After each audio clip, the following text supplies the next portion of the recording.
an ukulele for worship. You have the honor of the...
What's up, everybody? Welcome to the stream. Good to see you. How's it working? Oh, it's not working. Bummer. What the heck? There we go. Maybe.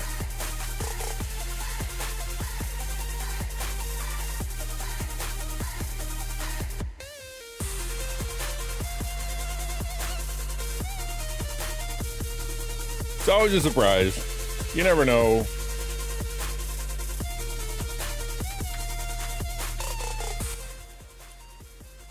You never know. You load up the old PC and then all of a sudden it's like, what? I don't remember what we were doing 5 seconds ago. Good to see you. Just give me 1 second here. I'm just gonna tidy this up. Come on, come to me. There we go.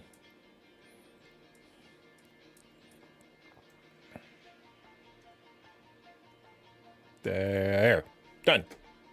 Easy peasy lemon squeezy.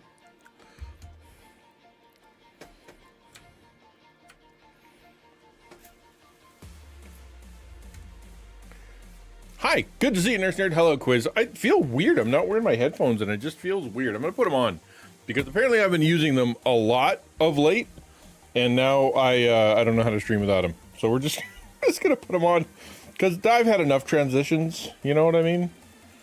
Enough things have happened. How's Nurse Nerd today? Good to see you, Zacchaeus. Hello, Quiz. Thank you for the lurk, Hexagon. Very cool of you. Hi, Glalie. How's Blanco today? Good to see you. Today we're gonna be doing something a little bit different. We're gonna be talking about we're gonna have a little chat, a little talky talk about boredom and entitlement. I've actually got some content today. We're actually going to spend some time talking about things and stuff and whatnot and various other things. It's just nice to be back doing some actual talk. You know what I mean? Because there's only so long you can put it off where you're like, I just don't feel like it. I just don't feel like it. Just don't feel like it. Just don't feel like it. And now it doesn't matter if you feel like it. You just do it. And I do feel like it. So that's even better. What's long-term vision for Talker? Maybe you don't have a video I can watch where you previously discussed it. Well, I mean, actually, it's, we haven't started yet, but the long-term vision for Taco is world domination, mostly. Just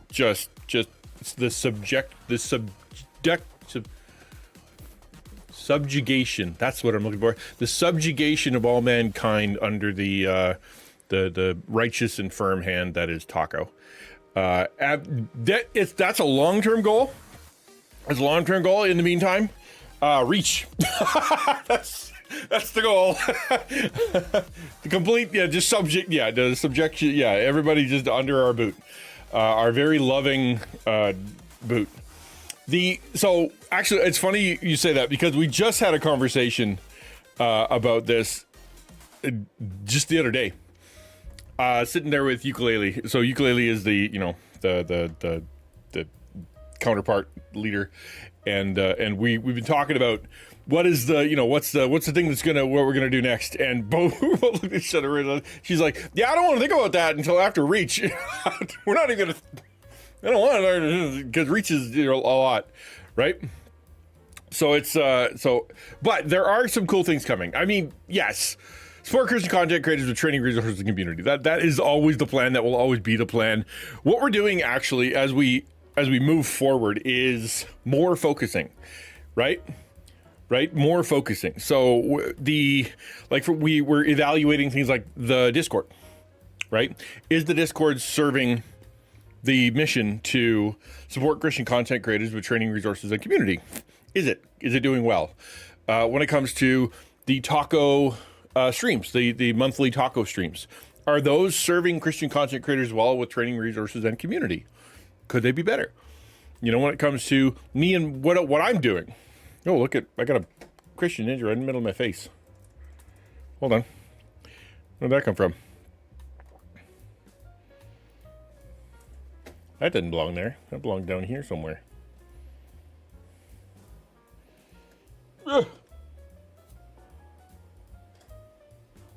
There. Sorry about that. Yeah, well, the thing about a vision, right, is that generally speaking, it takes a while to clarify. Like, you don't exactly know what you're doing. You don't exactly know where does God want you and what does God want you to do and what is the big picture with everything. And so you just kind of throw a bunch of stuff at the wall. You're like, okay, go help these people, and you go help those people. Then you realize that while you're helping those people, there are some very specific people that need some help. And as you're reaching those very specific people, you realize that you're going to have to focus your energies and focus your resources and focus whatever, because this is who God wants you to. And we're kind of doing that too. We're doing that too. And we're trying to narrow it down to what is the best way we can accomplish what God has called Taco to do, and just kind of to really, really laser focus on that. And there are some things that are going to change. Come 2026, I think some things are going to change. We're going to be probably altering the Discord some. We're going to be altering the sort of the way that the class works and the website. We're going to be doing some stuff behind the scenes to be able to try to get some support. There's all kinds of stuff that we're thinking of, but right now we're just, our vision is reach. How do we turn a room with 5 couches in it into a calming space? There you go. Hello and welcome to the stream. Good to see you. Ken Chung, good to see you. Welcome to the stream. How did you find us? Hey, 𝘼𝙡𝙬𝙧𝙚𝙚. Hello, Zach. Hey, Piggy. How you doing? Hey, Zalo. What's up? Ken Trunk say, come Singapore. He will treat your supper. I'm in. Bring it. Let's go. I actually, last year, hello, bud. Hello, good to see you. Last year, I had all of the Alliance went to, I think it was Taiwan. So they all flew over there. And so why not Singapore?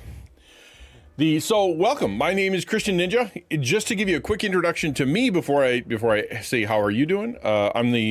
My channel here is just meant to, build community and love on people. And I was a pastor for a long time, mental health struggles and all the rest of that. So we're just kind of building supportive community here. But I'm also the executive director of the Alliance for Creative Outreach. And you took the taco course. There you go. You know what's going on. So my mission, or our mission, is to resource and help and bring together Christian content creators, because we know that there are a lot of them out there. If you've been watching Susie's shorts, and I highly recommend you do, go check out Pastor Susie's last 5 TikToks. He's talking about the same stuff and the diaspora, the distance that is between so many Christian content creators, us trying to come together in order to convince Twitch we exist, right? To be able to say, hey, we actually are quite a mighty force out there. We are doing a lot of good, and it would be great if we could partner with you. So Susie is ambassadoring the snot out of himself right now. It's awesome. Couldn't pick a better guy for the job. Really, really excited about that. But thank you for the raid. I really appreciate it. If you are new here, on Mondays, I do big talks about morality and Bible stuff and all kinds of ethics and just kind of that kind of thing. Tuesdays is Taco Tuesday, where we talk about the Alliance for we talk about creator stuff. It's funny, I moved some stuff around today and apparently forgot everything. Why was that in the middle of nowhere? Let's move it. Let's move it somewhere more logical, like down here. There we go. Put it right there. Ta-da! That was one of his TikToks. Not sure. Well, so I don't know what his goal is. I think, sounded like it was sprung on him, right? Well, not sprung, because he has this mindset, but it's like he was having conversations that were bigger than he expected to have. And he's like, all right, guys, let's do some stuff. So yeah, pay attention to what Pastor Susie's up to. And if there's something we can do to help him, then I've offered, Taco could do. Yeah. So Tuesday is Pastor Susie got to talk to Dan Clancy. Dan was completely unaware of how many Christians are on Twitch. Amen. So yeah, just go hit a like and hit a share and whatever on Susie's Twitter and TikTok and Instagram and all the places he's posting. Sorry, I'm still outside. I'll raid and run. All right, man. Thank you for being here. God bless you. And I appreciate you bringing your community over. That means a lot. It means you, to be able to be trusted with your community is a big deal. So as I was saying, Tuesday is Taco Tuesday. We talk about creator stuff, whatever that is, the news and other things in philosophy of creating. And then on Wednesday, we talk about personal stuff, mental health stuff, community stuff, like what's happening in the Discord, where people are at, what's the, sort of big issues and stuff in the world. And then on Thursday, we just have some fun. I've been building Lego, actually, of late, and I've been digging it. And we've been playing Lego... what game am I playing? Oh yeah, Lego New Horizons, or Lego Horizon, and I love it. I love it. So much fun. In fact, somebody in chat went, "You should be a Lego stream," and I went, "Yeah, let's do that from now on." I'm just having a lot of fun with Lego. So yeah, then when the rest of it kind of happens in the Discord. I am an author. If you are a Christian content creator, come find us. Come talk to me. Come talk to 𝘽𝙬𝙧𝙚. Come to the Discord. You'll see those links and all that stuff in the usual places. And then come on in to ask questions and be part of it. We're going to start a class probably January, February. I don't know. We got to get through Reach before we're allowed to think about literally anything else. And so we're going to, we'll start a class. And so, yeah, it all happens in the Discord. So come be part of the Discord. Twitch has creator clubs for different minorities. Yeah, exactly. Can we be one of them? Well, if you remember, and this is forever ago, when I first started streaming, there was 20 tags in for all of Twitch. And, then they decided to say, okay, you can tag whatever you want. Or no, what did they do? They gave you a zillion tags you could choose from. And none of it was Christian stuff. None of it. There was no religion, I think, it's just like crazy that they're trying to represent minorities, and like they had everything from like furry to all sexual, every nation on earth, like just everything. And then you're like, well, you missed religion, right? And so I sent out a tweet, and a few other people are like, hey, where's that?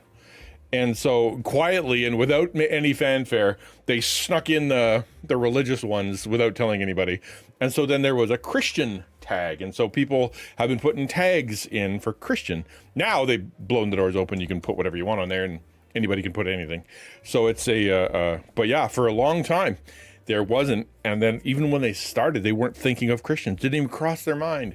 And now hopefully, wouldn't it be great if years later, as more organizations and more people, more streamers and whatnot is happening, that Twitch figures out that we exist and wants to partner with us. I mean, after all, if they're looking for content that is, good, healthy, safe, about mental health stuff, it can be, used for ad revenue, unoffensive stuff, but at the same time, things that actually have value. I mean, what better thing do you have than Christian content creators? Yeah, there's some kooks out there, but there's kooks everywhere. There's some really good people, and I think that it would be great for them if they partnered with us. I remember having to search stream titles or channels that included Christian or pastor, and what was bad, I was going to say what was funny, what was bad was the fact that they were camping. There were some really bad guys, like OnlyFans models and really kind of horrible folks were camping on atheist and Christian and there was another one, some kind of religious thing, and they weren't, right? And so like you type Christian into Twitch, you got not Christian for the whole top part, and it wasn't good. Today, yeah, as I was saying before, today we are going to be talking about boredom and entitlement.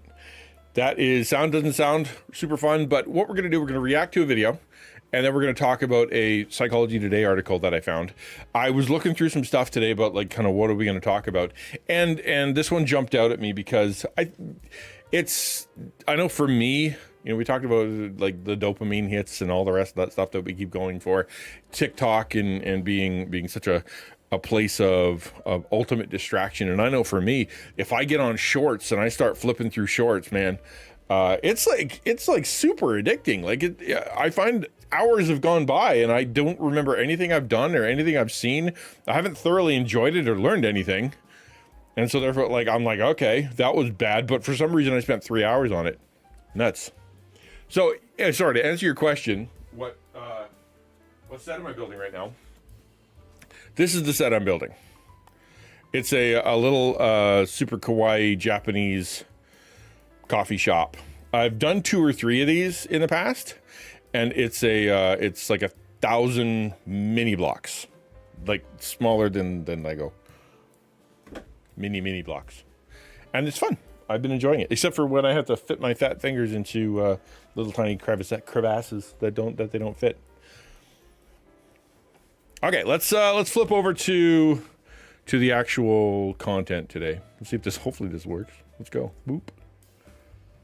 Kind of did. I don't know why it got small again.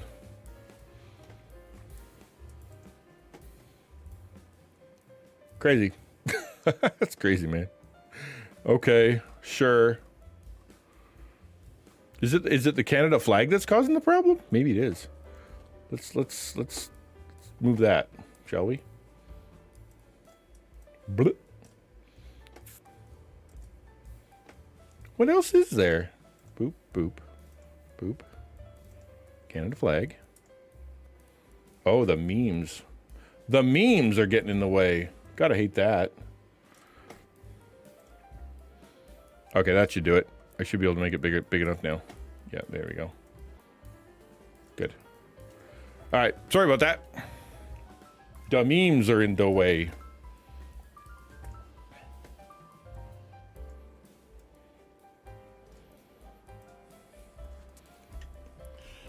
What do you guys this question? Why am I always not bored? Like, just go the opposite way. Yeah, well, I mean, that kind of goes along with, is boredom an evil? Because some people treat boredom as though it is the worst thing. Right? Well, especially kids, right? It's like they sit there and if they don't get entertained for 5 seconds, it's like, I am bored and I want to do something, and they get fidgety. You look at a little boy and, he wants to go. And, so you're like, okay, go play outside and here's a craft and here's a thing and go do that. I was listening to, I can't remember who it was. They were talking about their school and they said grade 2, they took the boy and they stuck him into a classroom and they said, okay, we're going to do an hour of reading. And I'm like, that's impossible. You can't take a grade 2 boy and have him sit there for an hour. Like, what are you going to do? Tranquilize him? It's not going to work. So but as kids, and now today, the boredom thing, as in do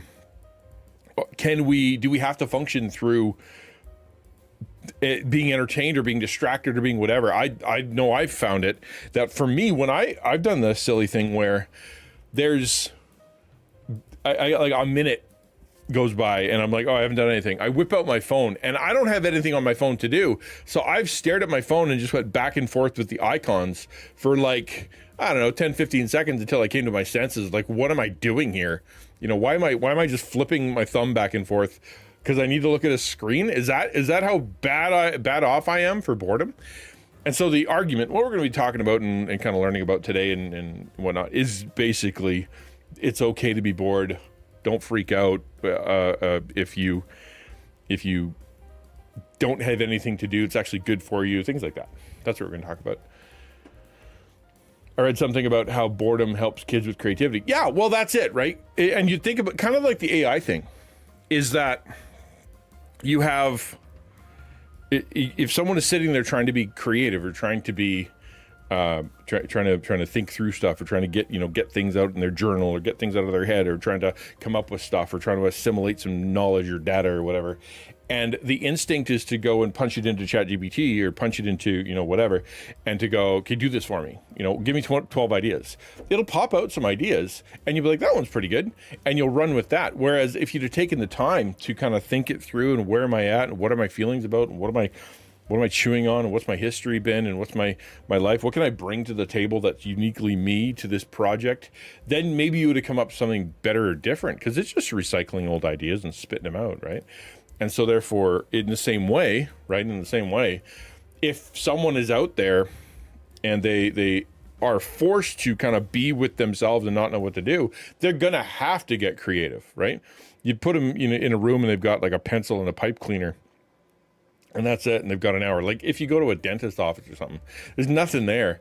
What's the kid going to do? They're going to find something to do, find something to assemble, find something to grab onto and create and make a paper airplane or take a ball and throw it at the wall. Do something. Now they don't have to because they just stare at their phone, but they will. They'll be creative if they have to. You were the kid? You're the reading kid? Yeah. I never read a book at all. No books. I was not a reading kid. All my kids growing up, I'm bored, was always given chores. They learned to find something to do. Yeah. Well, and they've talked about this many times of how the technology that we have is not, thank you, appreciate it. The technology that we have is not really geared for the human mind, right? We've advanced technology past what is good and helpful for us, and it ends up being, it's worked against us. Like we can we do this and can we do this and can we do this and can we do this? But the problem is the human mind isn't ready for that. Like we're going at speeds we're not ready for. We're seeing things we're not ready for. We're seeing amounts of information we're not ready for. We are being counseled, or we're having relationships like AI relationships and AI counseling and stuff that our brains are not ready to compute. We have, talk about reading. Most of North America, if not all of North America, didn't read a book this year or last year. And so therefore they don't understand what's going on. So the critical thinking is out the window. Schools are busy as heck, and they're not teaching logic or rhetoric, and they're not teaching how to think. They're just kind of spitting out stuff and how do you pass a test? And even then we got to get you out of here because you got to go, make some money, build that economy. And so you end up with people who can't think critically, who aren't thinking very much at all, who don't import new information. And now everything is so easy and so accessible and so extreme that their brain just can't handle it. right? Like the human mind, just sexuality, right? They like I need to go find a mate, and back not that long ago, it was, well, I better clean up my act, and I better, figure out a job, and I better figure out how to do stuff, because I got to go find some, I got to impress somebody. And so you go out there and you have to clean yourself up and figure yourself out for the sake of that. Well, now the laziness of the human mind is like, well, I don't have to do that. I can generally get that feeling, or get that emotion, or get that, whatever, through the internet. I can get it through the internet. And if I feel as though, I have guilt, I can assuage that with drugs, legal drugs. I can get rid of the guilt and get rid of the shame and get rid of the anguish, get rid of the anxiety. I can do that with drugs, and then now I'm a mess, because modern society has allowed me to be able to just kind of quell that natural instinct, that natural drive towards self-embetterment. And you just don't do it anymore. There's a lot of guys who are caught up in that. It's sad to see, but it's the truth. And I think part of that, coming back around, is this idea of boredom and entitlement.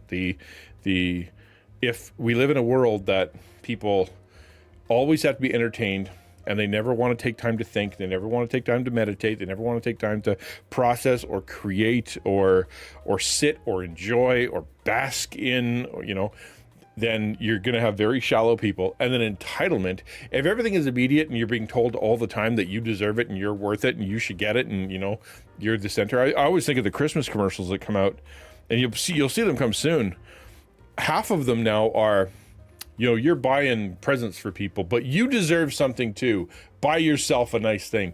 And it's crazy to me that it used to be, buy this for your mom, buy this for your dad, buy this for your friend, like that they're going to love you if you do this.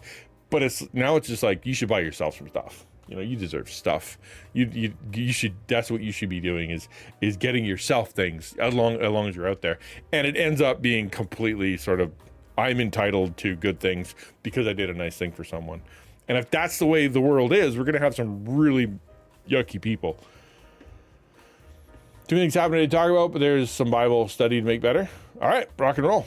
Let's jump into it. So I wanted to start, we are going to get into the video, but I want to start with two scriptures that I think are key to kind of processing the idea of entitlement and boredom, right? But before that, let's, what do you have to say in comment? I'm happy to pause anytime. Before I jump in here, let's see what chat has to say. To push back on that, God has made every technology possible, and thus its proper application is moral and common grace good. Saying that an unknown tech is inherently adverse to humans naturally is a Darwinist evolutionary view, where our species is fragile and accidental. Our job in this generation should be to find the righteous Christian way to utilize AI. Disagree. And I get what you're saying in that technology is not inherently immoral or moral. Technology is merely a tool. It's how you use it. However, humans have proven that we will use technology to make our lives, while trying to make our lives easier, we make our lives worse. And the best example I can think of is food, right? So God provides food. God gives us beets and eggs and carrots, whatever food. God gives you food. And then we take that same beet, and we take that same plant, and we take that same whatever, and we suck all of the nutrients out of it, and we create refined sugar, right? Refined sugar, which has almost no nutritional benefit, right? God has provided the technology to farm and to fertilize and to irrigate and to gather and to spread and to, put them all in trucks and grocery stores. And, that's an amazing gift. It's the humans who take the technology and go, okay, what we're going to do is we're going to rip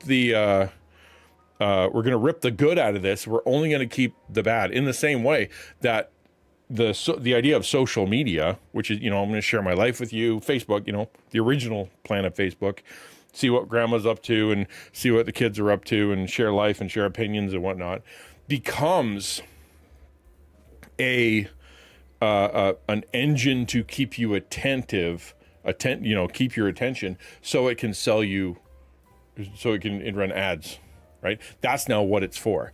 And if that's what it's for, to make the company money, then they're going to utilize every psychological trick in the book for them to be able to keep you looking at it and keep the ads and keep you thirsty. And same with casinos, right? Like you go to a casino, you go to a VLT, video lottery terminal, and it is designed to keep you going. If you want to be sad, go look up some videos of old people in Vegas. And it's the saddest thing ever, because it's just these ancient people banging on bright lights, for hours at a time. No food, no nothing. Just sitting there, addicted like crazy. And I think that is because we've created technology that our physiology, our brain chemistry is not capable of handling out of control. So I guess that's what I'd say. If we don't practice self-control, if we don't practice whatever, because it's be able to be used in evil ways against us. Tech will inherently make Christians wicked. No, it's not going to inherently make Christians wicked. It makes wickedness easier. There's an argument that we should all be Amish or something. It'd be bad for my business. Yeah. I mean, and that's the option, the other side of it, right? Well, then let's just give up technology. That'd be like saying there's no such thing as sin in an Amish community. That's not true. They'll find other ways to do it. It's just, we have found more expedient ways for us to be able to have problems and create problems. That's what I'm saying. And I think that as wonderful as technology is, and as wonderful as social media is, as wonderful I think AI is, I think it's helpful, as wonderful as processed foods. They're not all bad, right? It's nice to be able to bake a cake, things like that. Those are good things. The opportunity for abuse, the opportunity for addiction, the opportunity for big companies or for other people to utilize that against us is easier, right? I read a book a while back called Fat, Sugar, Salt, and it talked about sort of the movement of food. I think it started in the 20s. I think the invention of cereal is where it started, and how it talked about as they got it, the technology moved forward, and as the sort of society moved forward, and as there were more people and whatnot, they figured out ways to do stuff like can things and preserve things, and how to make things taste a little better, but be a little worse for you, and preservatives and like just stuff that wasn't great for you, but it did let it stay on the shelf for a little longer. And then like they're balancing the toxicity of stuff with whether or not you can put it in there. And then they have the chapter I remember the most is where they did studies for looking for the quote unquote bliss point of food. And if you don't know what bliss point is, it is essentially the place where you take a bite and you like it, and it's really good, so you want to have another one, and you want to have another one. And the thing is, the way that dessert works, and you probably had this, or food works in general, is you will have something, it will be delicious. And if you say it's a homemade cake, or it's a home, whatever, you take a bite and you're like, oh man, that was good. I couldn't eat another bite though, right? I couldn't eat, I'm satiated. That was so good. I'm done. They'll actually, during their studies, they will back off. They'll be like, let's make it a little bit worse, just a little bit worse, because we want to get to that point where they're like, oh yeah, that was good, I'm gonna have another. That was good, I'm gonna have another. That was good, I'm gonna have another. They never want you to get to the place where you're like, that was so good, I'm good now. I'm good now. So they have utilized technology and psychology and food stuff and all kinds of science to make it so that some of the foods that we eat are designed to be easier and more compelled to overconsume, right? That's how they built it. Like, do we have to overconsume? Hey, DJ, sup, swag? No, we don't. But it's easier. In the same way that looking at shorts, is looking at shorts bad?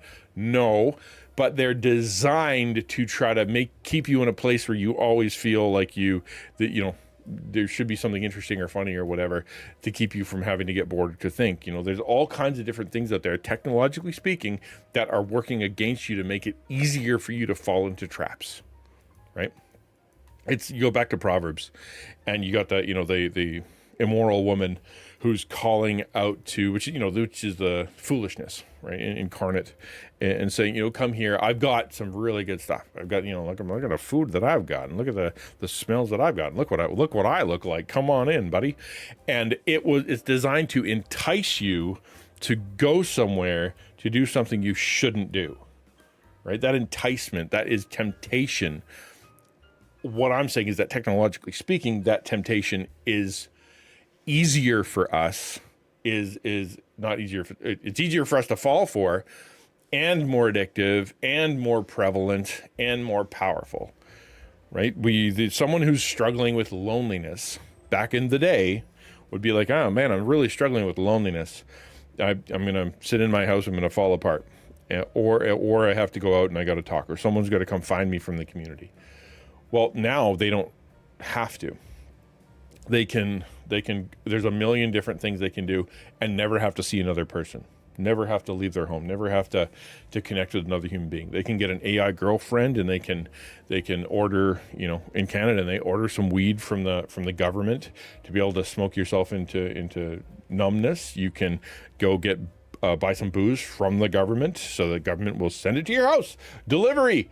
So that you can drink your sorrows away. So then I don't feel very good. So you can look at porn, which is easily accessible and totally free on the internet everywhere, which is insanely addicting and mess you up. And you can assuage and get, kind of help in bad ways, these bad feelings of loneliness and guilt and shame and fear and anxiety and loss and whatnot. You can work in really horrible ways because of what you're presented to through technology. I agree in principle that they don't make us wicked, but I would say wickedness is much easier today than it has been in the past. Does that make sense? I hope that makes sense. That's where I'm at.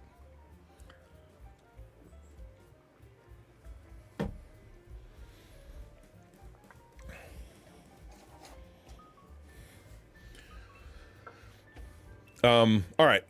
So before I'm going to jump into the next partner. Hey, DJ. But before that, I want to make sure that I check with chat. Well, I appreciate the challenge. I love having these conversations. I appreciate the clarification.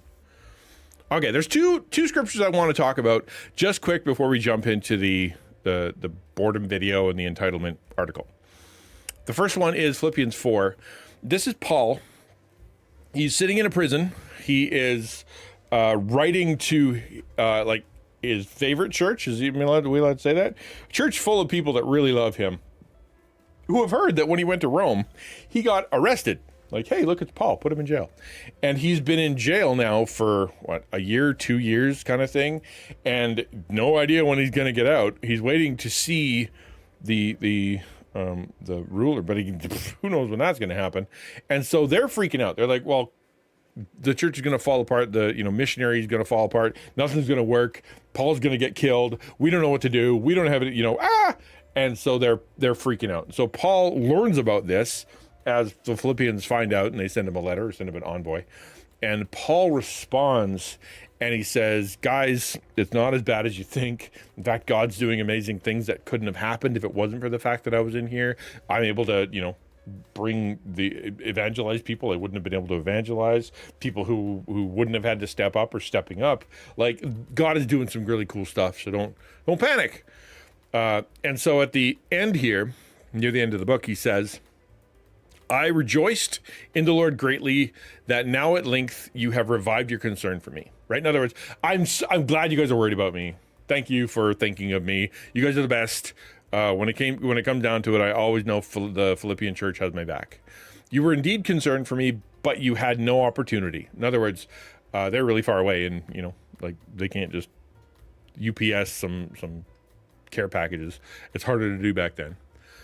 Not that I'm speaking of being in need, right? He wants to make sure he's saying, I'm not asking you guys for money. I'm not asking you to send me a bunch of stuff. Like I'm actually doing okay because I have been cared for. Back in the day when you were in that prison, he was in a prison that was a nicer one. He wasn't stuck in a hole. He was in a home, and more or less attended to by Roman soldiers. He wasn't allowed to go anywhere. He was tied to one. And so therefore he couldn't just leave. And those had to be paid for by somebody, right? Like the rent had to be paid, his food had to be paid for, and the church was taking care of him. So he's like, I'm not in need. Like I'm not freaking out. It's not as bad as you think it might be. And it's not just because he's taken care of. The big thing is he has learned, for I have learned in whatever situation I am to be content, right? To be content. I know how to be brought low, and I know how to abound in any and every circumstance. I have learned the secret of facing plenty and hunger, abundance and need. I can do all things through him who strengthens me. In other words, the reason I can navigate this world, the bad stuff, the lack, the fear, the shipwrecks and all the rest of that stuff, is because I've learned that in the low situations, how to be content with what I have. And then when things are going well, I've got friends with me, and I've got people that love me with me, and my doctor's coming with me, and I'm going places that I like, and things are actually working out, to not freak out and to get too haughty or whatever. I know how it is because I've experienced both, how to be content with it. And, the contentedness comes from his relationship with Jesus. And he, elsewhere he says he would be more than happy he'd give it all up. He'd give up his history, give up his name, give up his family, give up his titles, his degrees and all. He'd give it all up for the sake of being with Christ. As long as Jesus is there, he's content. And so here he's saying the same thing to these guys that are kind of panicking, going, as long as I've figured out contentedness, the rest of it won't be an issue. And I think I wanted to start with this, with our boredom and entitlement talk, to be able to say that the boredom, I guess by definition, is a sense of discontentment. Entitlement kind of is too, right? Like that should be mine, and I deserve it. I won't be content until I have it. Boredom is I need something to entertain me. I need something to do. I need something to happen, because I can't sit here. I'm literally discontent until something happens. So you can almost change the verse to be like, I know what it is to be bored and I know what it is to be entertained, right? In any and every circumstance, I learned the secret of facing just a ton of fun and being bored out of my mind, stuck in a room with nothing to do. I figured it out.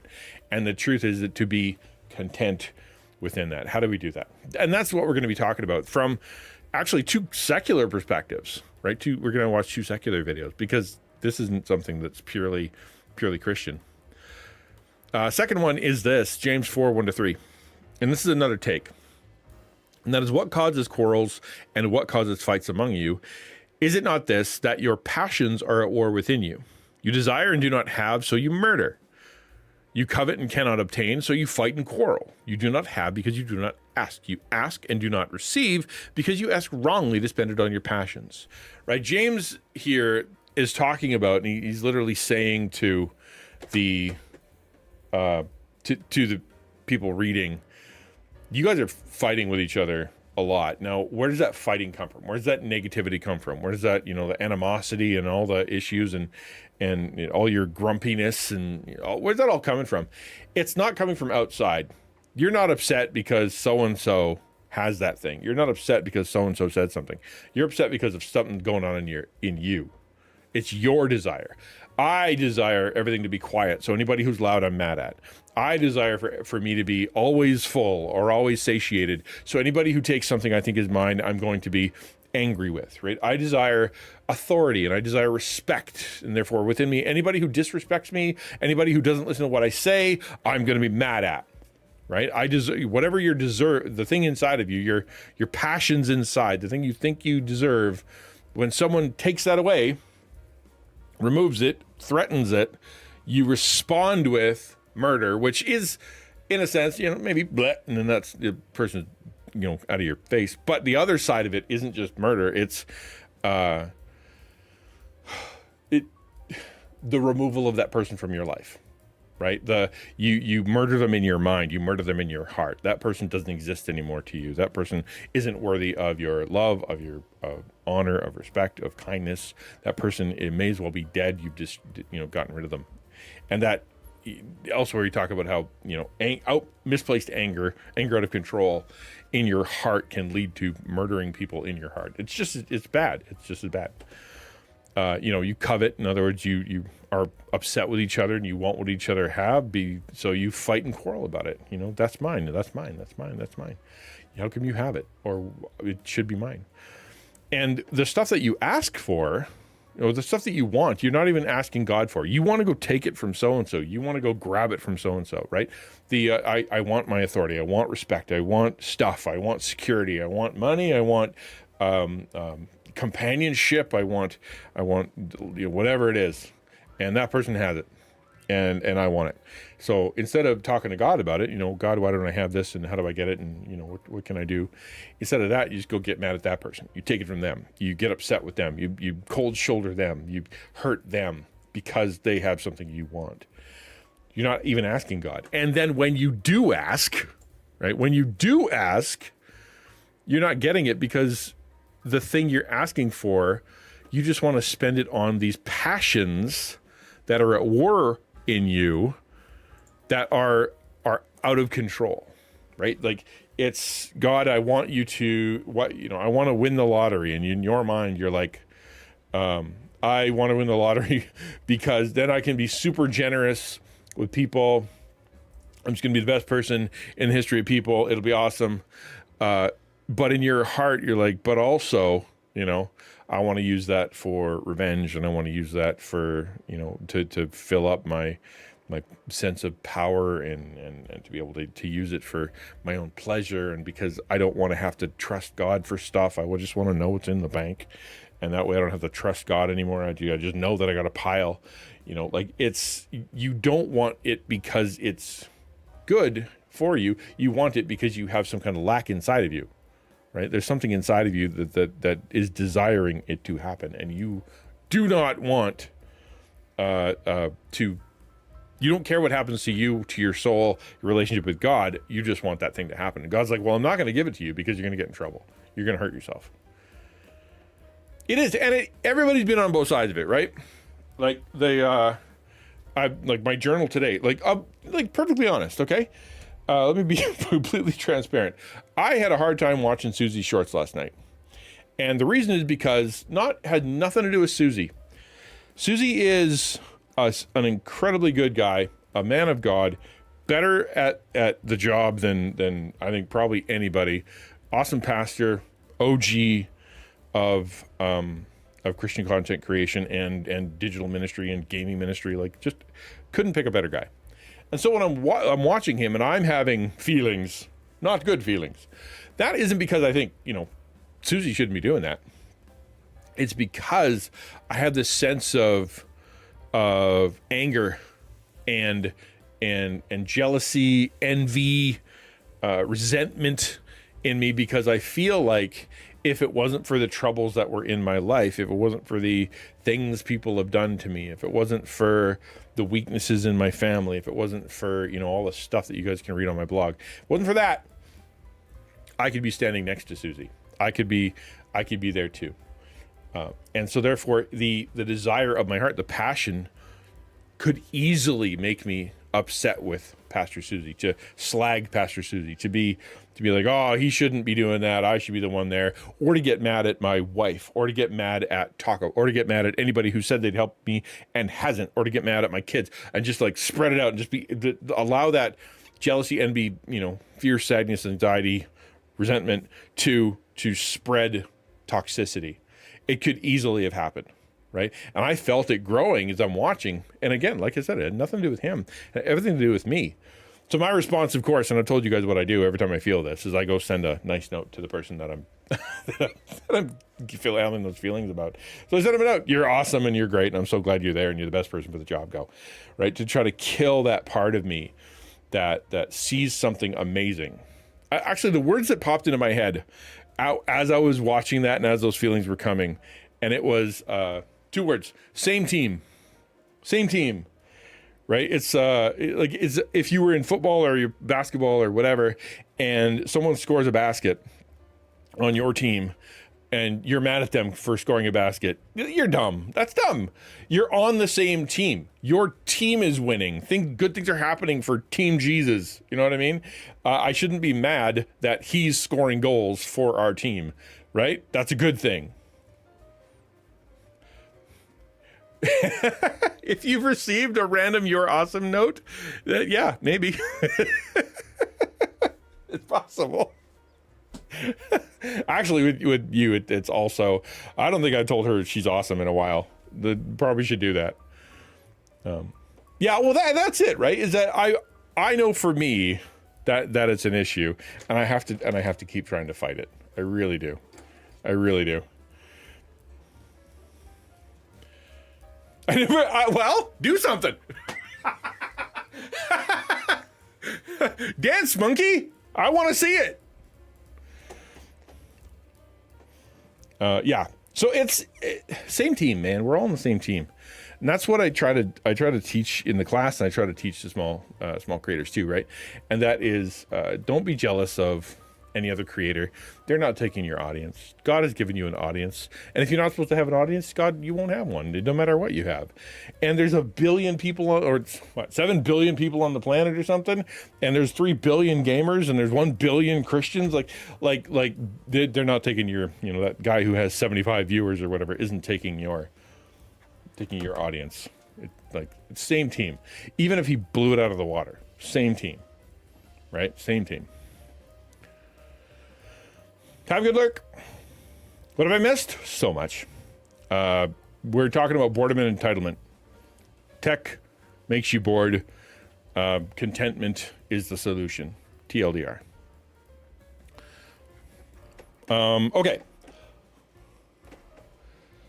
Let's jump into the next part here. Let's grab this is a video called "Why You Can't Enjoy Anything" and how TikTok is ruining your life. And so I'm gonna sit down, and we'll get started on this thing. I watched the first part of it. I like reacting to the videos without having to see them, but I've learned to watch a little bit of it to make sure that it's cool. TLDR, too long didn't read. Too long didn't read. So I'm gonna hit pause and I'm gonna hit play and make sure that you guys actually have audio.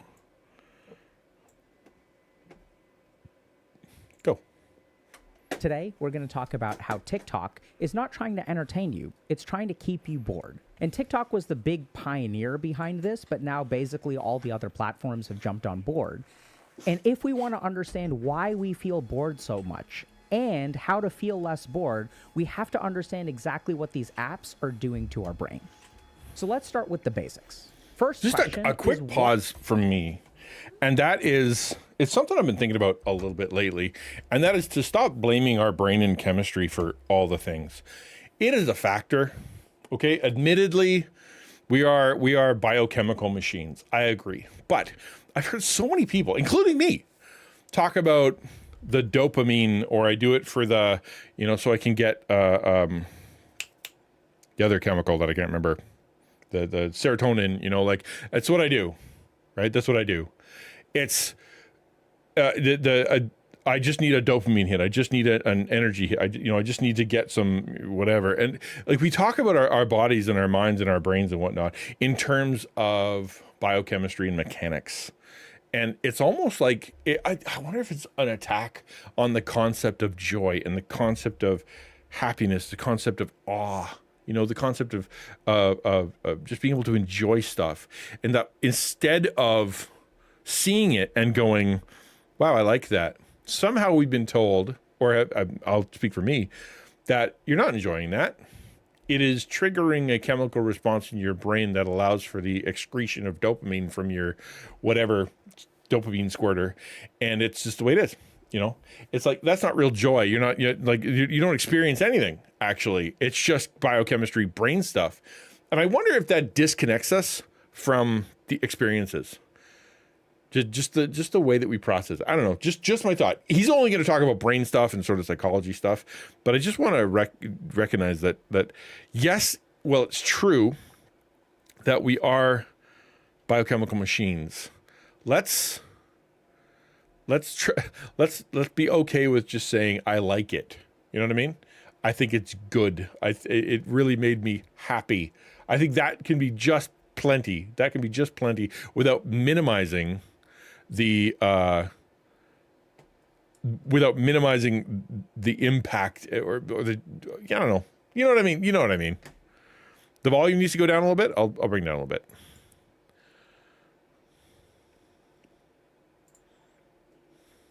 is boredom? Like from a scientific perspective, when you feel bored, what's going on in your brain? So my take is that boredom is a subjective feeling that correlates More resolution. with your brain craving dopamine. So let's understand this for a moment. Let's say I feel hungry. Hunger is a subjective feeling. It's the way that I feel, but it correlates with some physiology. If my blood glucose is low, if my glycogen stores are empty, if my stomach doesn't have any food in it, these are the physical signals in my body that will create the feeling of hunger. When my kidneys detect a high concentration of sodium, those signals travel to my brain and make me feel thirsty. So what is the physiologic or neuroscientific correlate? What's going on in our brain when we subjectively feel bored?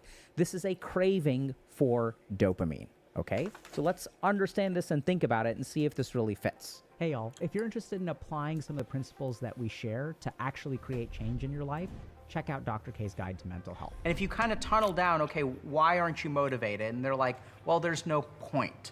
And if you get underneath, there's no point, what you ultimately find is hopelessness. So what the yogis discovered is that what we call motivation, they actually called a concentrated mind. What's the difference between someone who actually does stuff and someone who just tries to do stuff? So check out the link in the bio and start your journey today. So when I feel bored, what do? This is a feeling that causes me to engage in a behavior, right? So I pull out my phone, I use a device, something like that. I want to do something to no longer feel bored. So then I give in to this behavioral drive, right? And then I pull out my phone, then my brain gets dopamine, and now I no longer feel bored. I don't feel great. I don't feel like I'm using my time well, but that subjective, intense feeling of boredom goes away. So the other thing that we need to understand is that boredom is also, not only is it a craving, it is also correlated with dopamine withdrawal. So when I have a So this, to me, this is the counterpoint of what I just said, right?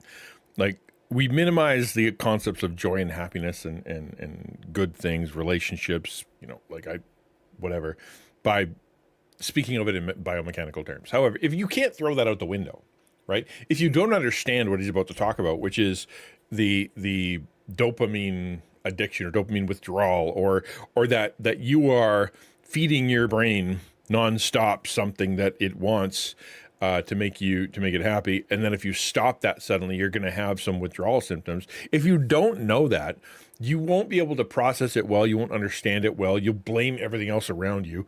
You'll blame other people. You'll blame the world. You'll blame society. You'll blame social media. You'll blame, whatever, and not realize that you have reprogrammed your brain, and your brain, the computer that is your brain, can be programmed back or helped back to a place where you can find joy in simpler things. I do think it's valuable to think this stuff, like to understand the chemistry, but I also think that there's a danger in only thinking that way. Because we are heart, soul, mind, and strength as human beings. Heart, we're emotional creatures. Soul, we are spiritual creatures. Mind, we are intellectual creatures. And strength, we are physical creatures. The dopamine stuff is the physical stuff, right? That's and we are that. We are that. However, there is a spiritual component to this as well, right? Like, why do you need to be entertained? Why do you need, why are you bored? Where are you right now? What should you be doing? What is your goal in life? What is God's purpose for you? What are your gifts? Are you in a relationship? Or do you need something to confess? Do you have an addiction? Are you dependent on something? Is it pulling you away from God, from others? Is it something that is perfectly fine? It's okay for you to pull that thing out right now, and there shouldn't be guilt. Right? There's a spiritual component. Right? There's an emotional component too. Why do I feel how I feel? What emotion am I trying to cover up when it comes to this thing? Every time I am quiet, I feel bad about myself. I feel bad about life. I feel bad about my decisions. I feel bad about my place. And so therefore I just need some noise. So I'm going to turn on Netflix. I'm going to turn on the radio. I'm going to turn on podcasts. I'm going to turn on my shorts and, and that way I can kind of drown it out. That's emotional. You're trying to crush your emotions under the weight of entertainment. We are a multitudinous, multifaceted creature. We're not just one thing. I'm thankful for the talk about the one thing, and I think it's helpful, but we're not just one thing.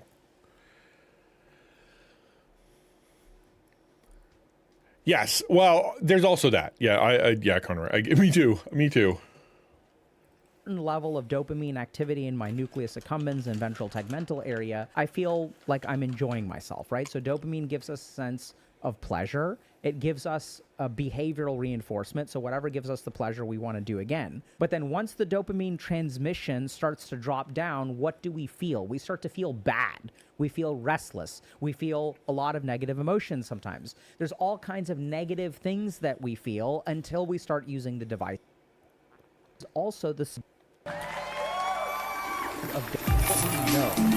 know that all of these technological devices are addictive, but if they are addictive, that also means they're undergoing the principles of addiction in your brain. And if you want to understand how to feel less bored in your life, we're going to walk you through some neuroscience, okay?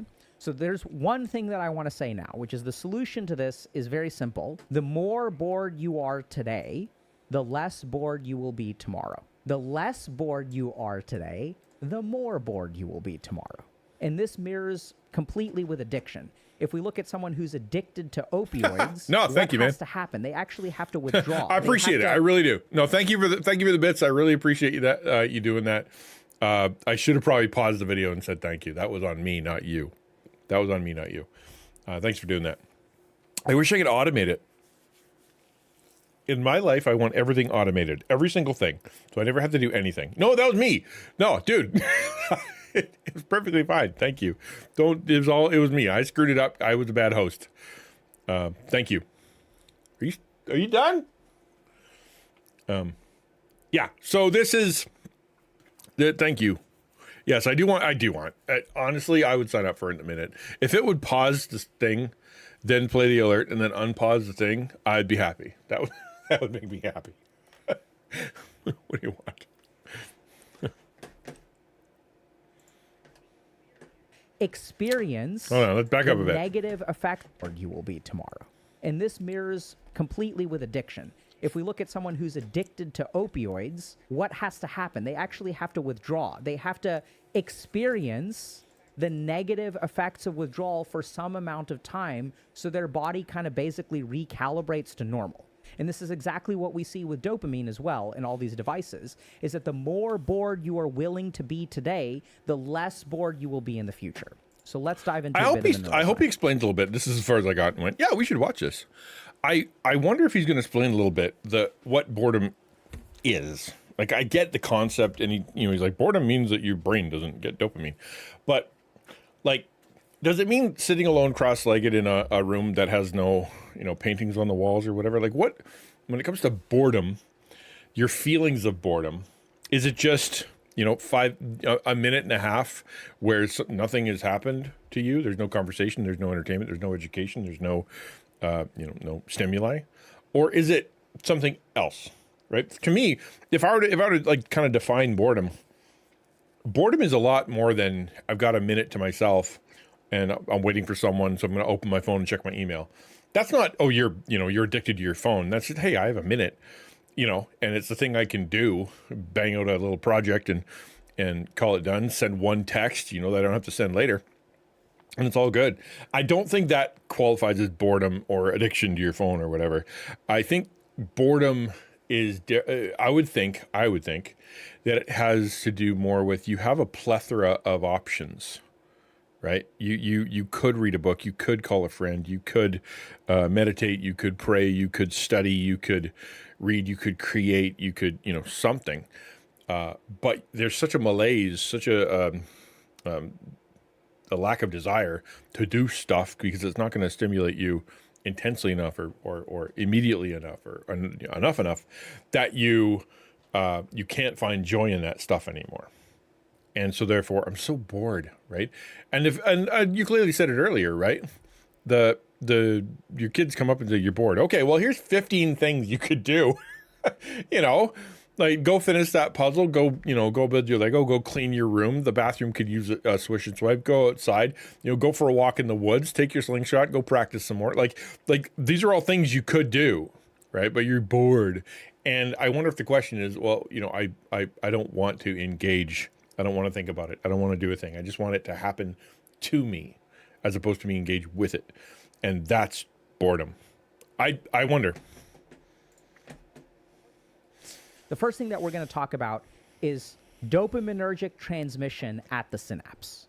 So normally what happens is we have two neurons that meet. One of them will release dopamine, one of them will receive dopamine, and they have dopamine receptors, okay? So let's say we've got about 5 receptors, and we have a regular amount of dopamine transmission. Now, if I do a dopaminergic activity like use TikTok, then the dopaminergic dump in the synapse increases. I start secreting a lot more dopamine. And then my receptors are fully saturated, so they get a big dopamine signal. And then we feel really great. This feels awesome. I have never felt awesome looking at shorts or TikTok. Never. No, I don't think once. There have been very few pieces of media that I have walked out feeling awesome. Like the one that springs to mind is Endgame, right? I remember Marvel Endgame. Built it forever, decade of stuff. Like we got our heart ripped out of our chest in the previous movie, and like we're just waiting for the conclusion. And then afterwards, I'm like, that was so good. Just fan service out the wazoo. I felt so good afterwards. And then off we go. But I've never really gotten that from. I don't know. Can't think of a really good. I mean, I've seen some funny videos. I've seen some. Hey, you should see that. That's kind of cool. But he's just like talking about how just awesome it is. I think more along the lines of I feel better than I did before. It's plus 10 in the 100 category. Why is it difficult to get excited, eager into a habit if I wake up and I really want to see what happens next in the book I'm reading, that kind of thing? Oh, I think the issue is I don't know if he's going to talk about it, but I think is. There are people out there who can, like, for them, it's like, man, I can't wait to get back to that book. I want to read it some more. And for them, that's just like the world, the dishes pile up, the friends don't get called, they don't sleep. For them, that's really, really cool. I really want to keep reading that book. I want to know more because that's what's given them the biggest hit, the, dopamine hit right now. I wonder if it's because if you have a plethora, just like a ton of options, your brain's going to naturally go to the easiest one, right? Like if I went and built a cabinet and then shared it with my friend and went, look, I built a cabinet, and him going, wow, that's a great cabinet. I'd feel a hit of joy, dopamine, I'd be good. But getting to that point is really hard, right? Getting to that point is really hard. If I go and edit a video for 20 hours and I put it on to the internet and I get, like 5-10 comments of how helpful it was. Dopamine hit. I really like that. But that's a lot of hours to try to put into it. A book in the same way, if I really like the book, but I'm going to have the few pages before that before it hits me with something. Whereas the immediacy and the intensity of whatever the other thing is, whether it be TikTok or porn or sugar or raging or, whatever your favorite video game is, spicy food, that kind of thing. I know that's going to work. If I go and I suck down a bag of chips, I'm going to, feel something. It's just easier. And I think we're just going to take the path of least resistance as often as we possibly can. But our body does something that really, really is unfortunate, which is that it develops tolerance. The way that it manages this is there's a part of the neuron that, this is not the part of the neuron that feels pleasure. We feel pleasure subjectively. But the neuron is like, hey, wait a second. We're getting bombarded with dopamine. We need to tone that signal down. This is the principle of tolerance. So if we think about someone who drinks alcohol, when I first started drinking, 2 beers would get me drunk. But as I drink more and more and more, my body develops a tolerance. And so we develop a tolerance to dopamine. The mechanism of tolerance is withdrawal of receptors from our synapse. So whereas we used to have 5 receptors, now we only have 2. And if the number of receptors is lower, the total amount of dopamine signal that we can get actually drops because we don't have space for all of that dopamine that TikTok is dumping in. The goal of the synapse is to keep our dopamine at an even level. Now, this creates a big problem because unless we are bombarding our synapse with dopamine, now the dopamine signal is going to be effectively too low. So even I just realized you guys are way behind. if we have Why are they doing that? I don't know. I honestly don't know. Boop, boop. regular amount of dopamine for something like reading a book, or my favorite is watching a TV show. And the TV show, even though it's a show that you want to watch, you pull out your phone in the middle of the TV show. Like, what the hell is going on there, right? And it's not like you're really enjoying being on your phone, enjoying the TV show. It's like you're kind of half doing both, and like, what is going on in your brain? Yeah. That's because your brain is craving that dopamine. Now, the problem is that once we downregulate our dopamine receptors, once we develop dopaminergic tolerance, all of the other activities Hold on, I'm in going to try life... an experiment. Forgive me. I'm distracted. I'm going to bring it down to here and see if that helps. Hello, Samus. Good to see you. I'm going to back this up because I wasn't paying attention. Or you're enjoying the TV show, it's like you're kind of half doing both, and like... We can do this. Come on. Interesting. I don't know what to do. We're going to have to tolerate it for now. What is going on in your brain? That's because your brain is craving that dopamine. Now, the problem is that once we downregulate our dopamine receptors, once we develop dopaminergic tolerance, all of the other activities in life become less fun. That's what I was just talking about. If you live around people who also talk often about how bored they feel, you adapt to that thought as well. I think you're right, is that idea that bad company corrupts good character kind of thing. And I think to your point of if everybody around you can't find joy in simple stuff, or they mock you for finding joy in simple stuff, or they introduce you to things with an incredibly high intensity of it's like, hey, have you tried crack? That kind of thing. And then you're like, wow, I can't enjoy homework anymore. That is definitely going to affect you. I think in the same way as like, I really like knitting. I can just sit here and knit and think all by myself, and I really enjoy it. And they're like, that's dumb. You're a dumb dummy who's dumb, and you should stop that because that's weird. And you feel that sense of pressure, then it's going to pull you away from that thing. I completely agree. I know like potheads are a great example of people who pull each other down. And it's like, come join us, Don't be like the people who are so high strung. Don't be like the people who are so driven. Don't be like the people who are so, like always upset and always stressed out. Be like us, be like us. We couldn't give two hoots about that stuff because that's just the best way to live. And it just pulls people down into this void of purpose. Are there people who enjoy homework? Yeah, that's a good point. Probably. It's got to be out there. A bunch of nerds. Just got my COVID vaccine since I got the flu vaccine a couple weeks. I'm all ready for Reach Conference to avoid the crud. Yeah, I'm just going to avoid everybody and wash my hands a lot. Don't cough in my mouth, please. I used to like homework, but then I graduated school. See, I never did homework, so I didn't have to worry about that. I like tests. Tests were my favorite thing in school. I like being tested. Books, which secrete 5 units of dopamine, can't compete with TikTok's 20 or 30 units of dopamine. And what this creates over time is that the more that you use these devices, the more you use these platforms, the more bored you will be. Why is that? Because remember, boredom is a subjective craving for dopamine. It's a dopamine signal that feels too low, and then we become dependent on platforms or TikTok or whatever to give us that dopamine. How do we solve this? What we basically need to do is reverse the process. What we need to do is add more receptors to our neurons. And the way that we do that is by being bored. So this is what's really cool. When we're bored, that means that the dopamine signal is too low. So when the dopamine signal is too low, what does the neuron do? I like homework that I don't see the value or purpose in. Yeah, I completely agree, man. Yeah, that's the thing. If you are given a pointless task, like say, go dig a hole, now go fill up that hole, now go dig that same hole, now go fill up that same hole, there's no point. You're not going to be driven to do it. It's going to be an arduous, horrible punishment.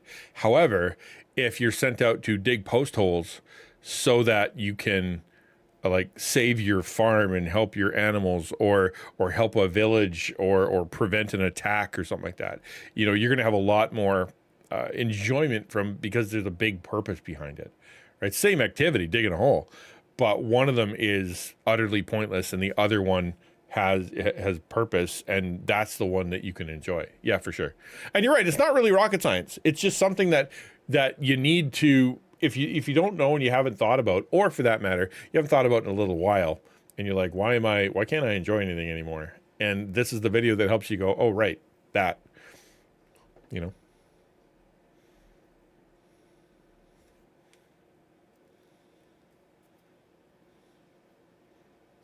I don't know if anybody needs to dig the same hole over and over and over. I don't think that's the thing. I mentioned this before, but one of my least favorite assignments was to write a commentary. I didn't see the point, so I didn't do it. There you go. Stay strong, quiz. To the companies, they often seek money, and that's from getting people to stay there, keep scrolling, views, bunny tree. Yeah, well, that's it. They have the incentive to keep us addicted, to keep us scrolling, to sell ad revenue to people who will give them money. That's the way it is. And I honestly, I said this last week, and I'm like, I honestly think that I think advertising campaign companies should take a real good look at TikTok and YouTube and Instagram, because I have the sneaking suspicion they're all lying about the effectiveness of their ads, because they will say your ad was seen by 1 million people, but was it? You know what I mean? Was it seen by 1 million people? Because they skipped it, or they blocked it, or they ignored it completely. Like that. Like if Ford gives $1 zillion to YouTube so that they can show a Ford commercial, how many people have watched that commercial? Like, if you really think about it, how many sat down and watched that commercial and went, look, it's a Ford commercial, I want to pay attention to this for now? You know, they're not. They're on their phone. They're looking at something else. They are hitting the skip button. They don't care. They're getting if they're forced to, they're going to go get a snack or use the bathroom or something. They're not watching it. So I wonder if these advertising campaigns or companies would be willing to kind of go, we don't actually get anything out of this internet thing. I wonder. Barrett doesn't care about if you don't take the risk.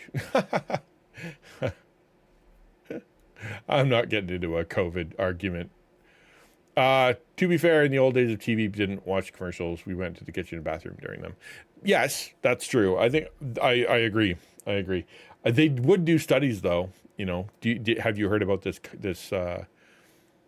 company? Have you heard about this product? And have you heard about this? Do you know this tagline kind of thing? I'd like to see one of those.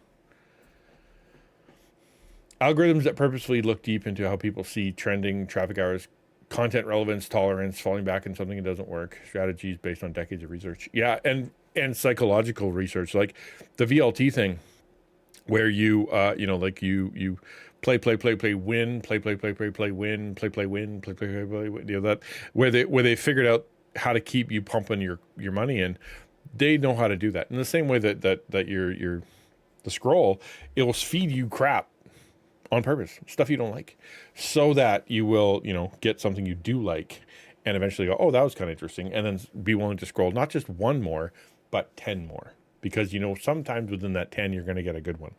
That's a big deal. And if you, on YouTube, I swear I get an ad every other or every third, right? It's ad, video, ad, video, ad, video, ad. So therefore, it's, if I'm to get to the 10 to get a good one, I have to scroll through a lot of ads. We should make a deal with the ad companies that they can broadcast it, but we shouldn't be forced to receive it. I mean, would you like to be spammed in your email inbox? I think, well, there is a certain, on the internet anyway, like you can go to Google and you can tell it your preferences. I, as a streamer, as someone who would want ads on my website, say, I can tell it what ads it can show on my website, and you can kind of steer the YouTube and the Google and whatever ads to your preferences, and the algorithm's supposed to help with that kind of stuff too, to kind of give you stuff that you actually want to buy or might want to buy. You know what I mean? But it doesn't seem to know what I want, because it's selling me everything from it's just everything. It sells me everything, and I don't want any of it.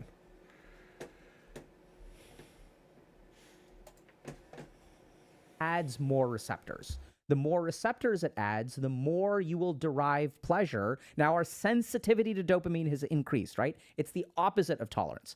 Now, when I sit down to read a book, I get plenty of dopamine. It's actually really fun. Even when I do things like go for a walk, suddenly this feels pleasurable. When I hang out with friends, this feels pleasurable. Sitting outside on my porch and watching the sunset starts to feel pleasurable. This is the really, really crippling thing. We've created a society where we get so much dopamine that when we develop this tolerance, the normal activities in life start to feel. I think that happens to some people, a lot of people, but I think the trap is also that they just don't do it. You know what I mean? Like, I don't know anybody who will be sitting and looking at a sunset, you know, like just the majesty of a sunset cast over the mountains or over the ocean or something like that, and just goes, man, this is dumb, and looks at their phone. Like, it just, what they're doing is that they're in their hotel room watching TV, or they're at home in the basement, you know, or they're somewhere else in the coffee shop with their laptop or their phone, right? They don't go to the sunset. They don't go to the wherever the beauty is, the art museum and stuff. They just, why would they go? They don't need to. They can get that same feeling at home, right? And so I think, not that I'm disagreeing with him in a sense, but more along that you wouldn't get joy out of a sunset, but more along the lines is you don't feel like you need to go see one. You know, you don't feel like you need to go for a walk. Why would I need to go for a walk? You know, I can watch Netflix while I'm on my treadmill, or I can listen to a million podcasts while I'm, you know, doing the thing, as opposed to just being able to listen to nature. Why would I do that? I don't need to, because I've got something. And then you find out that if you do turn it off, or if you do go for a walk, or if you do go look at an art museum, or if you do go, you know, I don't know, walk in a forest somewhere, you actually do like it. I can give it to you, sure.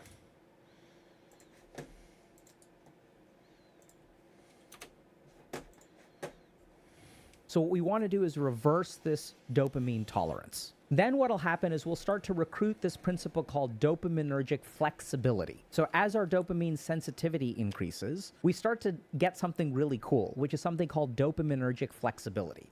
And this means we become more flexible around which activities secrete dopamine. So if you're spending a lot of time on your phone or on TikTok or whatever, the number of activities that you will find pleasurable actually decreases. Our dopaminergic circuits are not flexible. It's basically TikTok or video games or porn or marijuana or whatever. That's the only thing that works. But as our dopaminergic flexibility increases, we will find that we can enjoy all kinds of different things, which we've already talked about. So that's one of the key principles here. So what we want to do is basically be as bored as possible for a period of time. And that boredom is literally our brain upregulating our dopaminergic receptors, and we will have more fun in the future. There's one last thing that we want to be a little bit careful about. He said that like you could just go do that. Hey, 𝘼𝙧𝙬🙗, good to see you. Thanks for the follow. Like, that's not easy, what he just said. Like, that you can just go out and and just decide to be bored. That's really hard, right? That's really hard. I would like to hear more. I appreciate that. Yeah, we're just kind of figuring out. We're talking about boredom and dopamine, and then we're going to talk about entitlement in a minute too, which is similar. It's just like, what does he mean? Go sit in a room cross-legged and close your eyes for 4 days? Like, I don't know what he means. Which is that when we are bored, there's another mechanism in our brain that is going to activate, which is that we are going to get a hyperactivation of our limbic system and amygdala. The other effect that TikTok and these platforms have is by suppressing our emotions. And so when I add an emotional suppressor to my system, when I take that suppressor away, there's a rebound level of negative emotion. So when I'm suppressing my anxiety through drinking or TikTok or whatever, when I stop using that app, I will have a rebound anxiety. I'll feel a ton of intense anxiety. And when I work with people, this is kind of what I tell them. The more anxiety you let come up, this is all dormant anxiety that's been stored and packed away. it's not going to feel that way forever. As you experience a lot of that anxiety or a lot of that depression when you start to feel bored, right? Because we don't feel good emotionally when we're bored. We're kind of looking for something to do. All of this stuff will basically, hopefully, fingers crossed, balance out. If it doesn't, you should absolutely go see a medical professional, go see a psychiatrist, go see a therapist, because there could be an underlying disorder. But this is the last thing that I wanted to tell y'all is when you're dealing with this boredom, be prepared for an upsurge of negative emotions that should ideally taper down in about a week. So if you want to start enjoying life, if you want to be less bored, you need to start being more bored. So that, Hey, y'all. I think I agree with him in principle, but that idea of the explosion of feeling that you're going to be getting, that's, yeah, for sure. That's going to happen. You have, but I would phrase it this way, and I have phrased it this way many times, and that is those emotions are going to leak out, and those emotions are going to be expressed. That anger that you're carrying with you that you don't think is actually affecting anybody is going to, or is already, and you don't notice. Same thing with the anxiety that you've decided to pretend isn't there, or the shame, the fear, the guilt, any of that kind of stuff that you've kind of been like, I'm not going to feel that. Regret. It will come out. The question is, will it come out in a leaking, toxic, unhealthy, hurt all your relationships and make you feel bad kind of way? Or is it going to be in a controlled way where you do it either with somebody or like you said, kind of go out and have a freak out somewhere in a park, and then, deal with it in such a way, because it's going to come out. You can't keep it in there forever. It's gonna affect you. I appreciate that. Yeah. The have a family member drop you off at a park with no phone. Go for a walk. We'll be back in an hour. There's some people that might die. You know what I mean? Like, I think there are legitimately people out there that if you said, go to the park, I'll be back in an hour, would go to the park, and they'd be like, they wouldn't know what to do with themselves. I don't know. I might be one of them. All right, we're going to jump into the next thing here. But what I want to do first is just kind of ask you the question about, does anybody have anything they want to say or share or comment or anything about what we just watched? And if not, I'm going to make the transition now to the other thing, which is I think it's connected. I really think that they're connected. The idea of entitlement and the dopamine boredom thing. You'll see why once we get through the article. I decided only to do 2. I wonder if I can make this a little bit easier to read. Yeah, I can.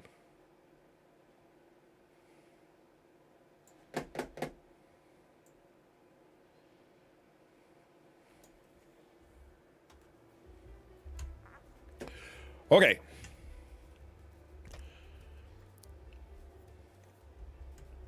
How entitlement contributes to anger arousal. Why do you get so upset, right? When your entitlement is triggered. Every time I had to wait for a ride after school programs, I learned to be just okay not doing anything. You learn, yeah, I agree, and that's what he's saying, right? You will adapt. You will adapt. The question is, will you take the time to adapt? Same thing with like food, right? If you are always on intense fat, sugar, salt, really heavy stuff, that your food's gonna not be super great for a while until your taste buds and your everything kind of comes around to being able to enjoy fruit and vegetables and meat and things like that. But for a while, you're gonna be like, ugh, I don't like this stuff. But then eventually you'll be like, wow, peanut butter and pretty great, whereas before it was like you couldn't care less. Okay, let's talk about entitlement. Unless you think this is, I'm trying to think, because I'm a little torn between, do we do one thing or do we do 2 things? Because I feel like we haven't done enough, and me jumping into Minecraft a little early, and this is something we could talk about. I'm gonna, I'm gonna put a poll in chat now that I think about it. Because I want your guys' opinion.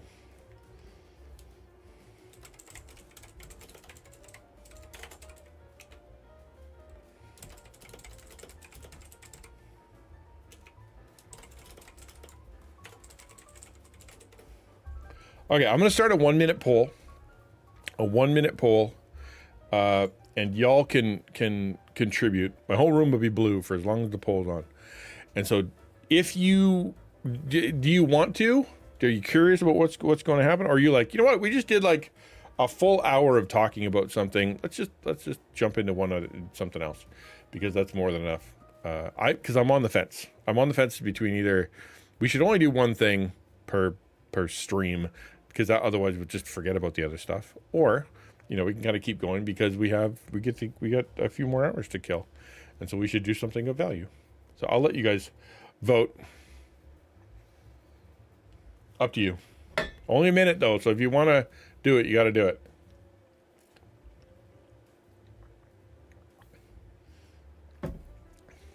$15 seconds.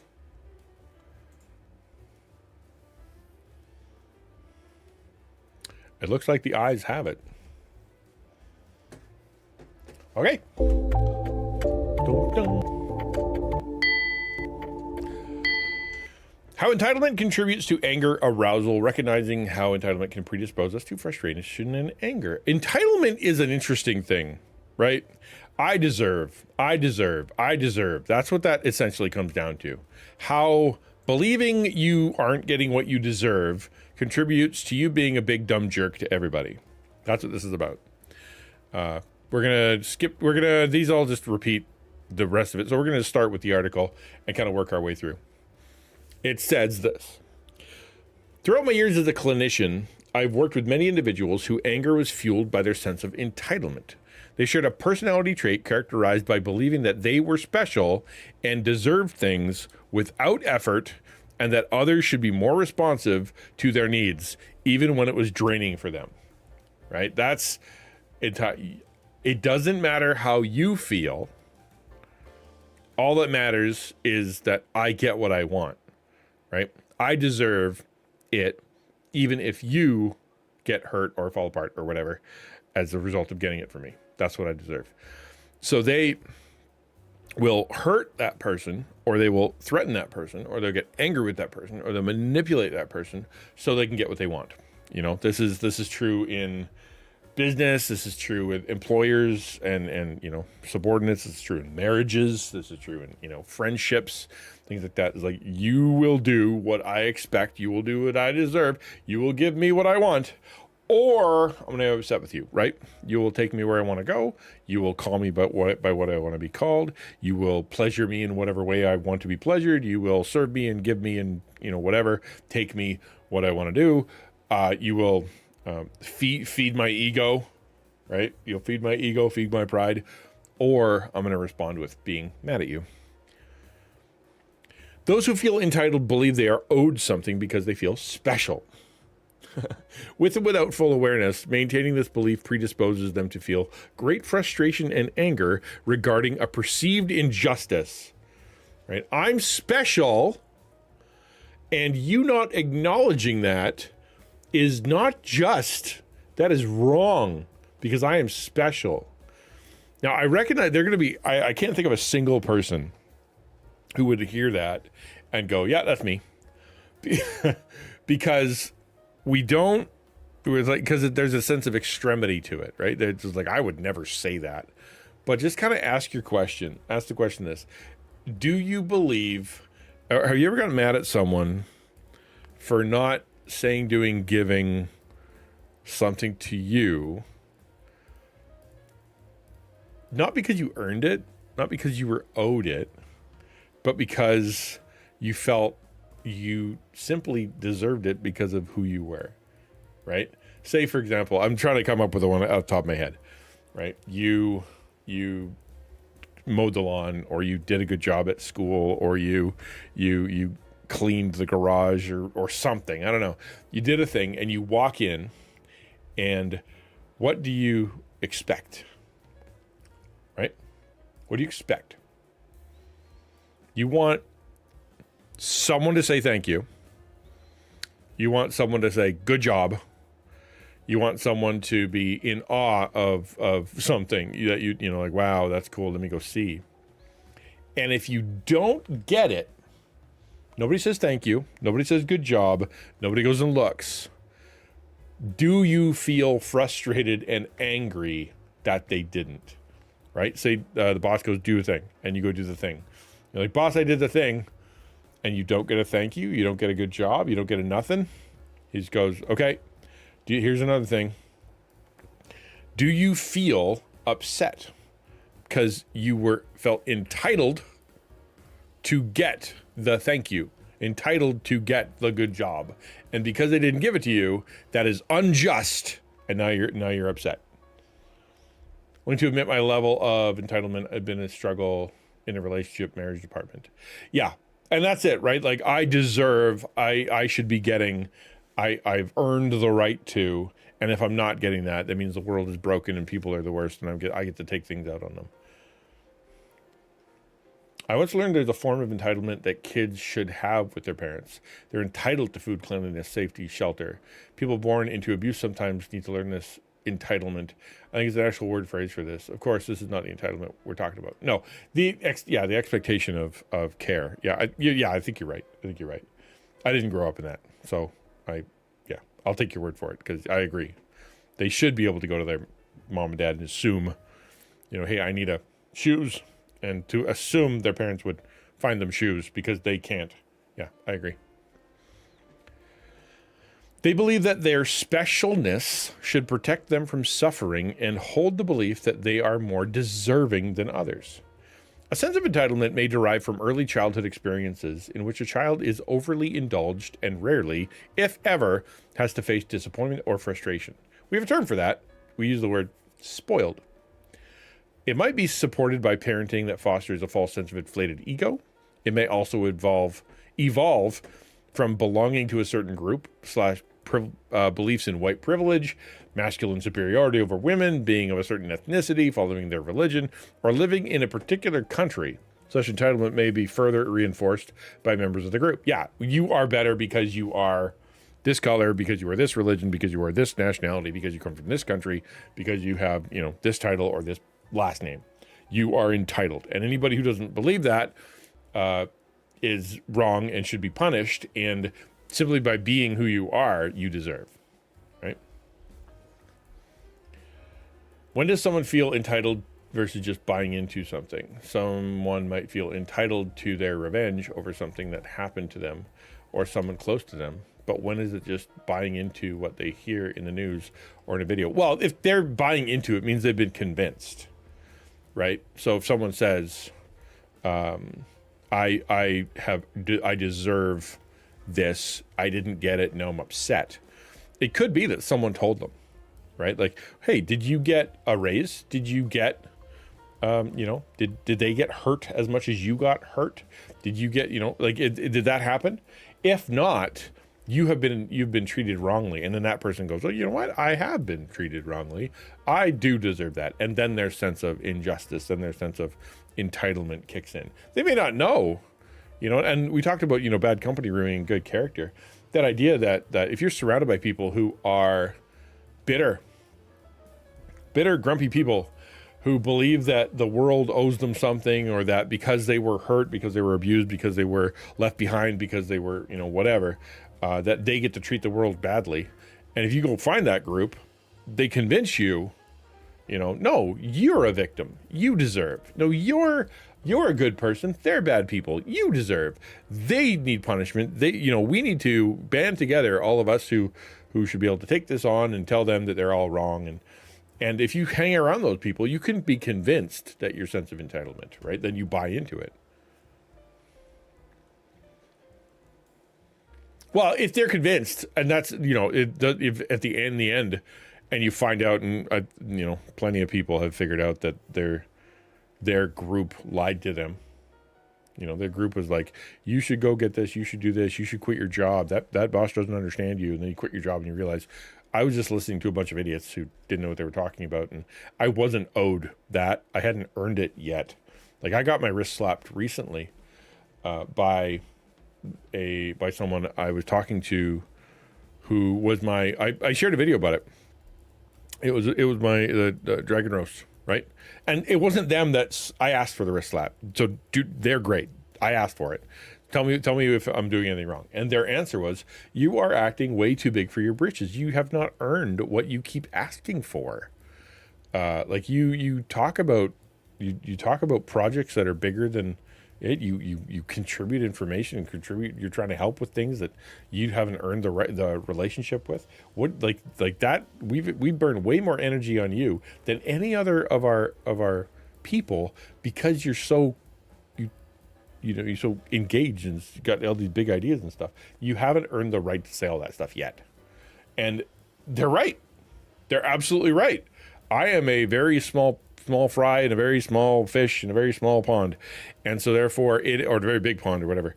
And so therefore, yeah, my sense of entitlement, or my sense of what I thought was like me trying to do it right, meant that I should be able to talk to them in ways that I shouldn't have been talking to them.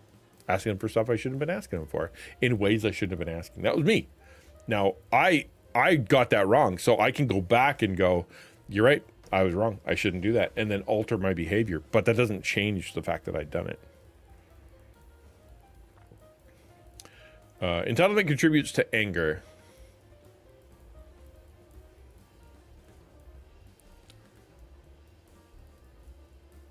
Buy into views versus entitled to their body abortion. I don't think you've given me enough words to understand what you mean. Anger is supported by rigidly maintaining unrealistic expectations. Entitlement fuels such expectations, which in turn predispose one to anger when those are not met. Those who feel entitled filter experiences of their world through a lens that is hyper-vigilant for behaviors that either meet or challenge these expectations. They are quick to feel slighted, to experience injustice, and to perceive their goals as being thwarted, right? And this is I'm an old woman, so therefore I deserve. I am a businessman, therefore I deserve. I am a victim, therefore I deserve. I am a celebrity, therefore I deserve. I am a wife, husband, friend, whatever, therefore I deserve. And then, so you're looking through, in your mind, if you have this problem, you're looking hyper vigilantly, as in you're looking all the time for a question, are they meeting my expectations? Are they giving to me what I deserve? Are they giving to me what I expect? Right? Is my husband, is my wife, is my friend, is my employer, is the world, our, whatever race, color, nationality, whatever, are they doing what they're supposed to be doing in relationship to me? If not, then I'm slighted. Right? So a woman, an old lady, you call her dude, right? I'm from experience, right? Calling a lady dude. What's up, dude? And they look at you and that is not the right term to be calling me, right? That's wrong. Like that's very disrespectful. And the entitlement of that is, because of my age, because of my position, because of my whatever, I am entitled to you referring to me in a certain way, with a certain respect, with a certain air of dignity, with a certain air of professionalism or whatever. And that word, I deserve more. Where did they get that? Do they? Right? Where did that come from? Where's that rule written down? Is it written somewhere? They think it is. And for them, it's so obvious that they can turn around and give anger to the one who didn't say the right title, didn't say the right word. Someone buys into something, they may believe it's okay to do something. Relative versus absolute truth versus entitled to do whatever they want to get what they want, even if it leads to evil or hurting others. Yeah, well, that's it. The entitlement means they're allowed to do what they want, right? I'm entitled to XYZ.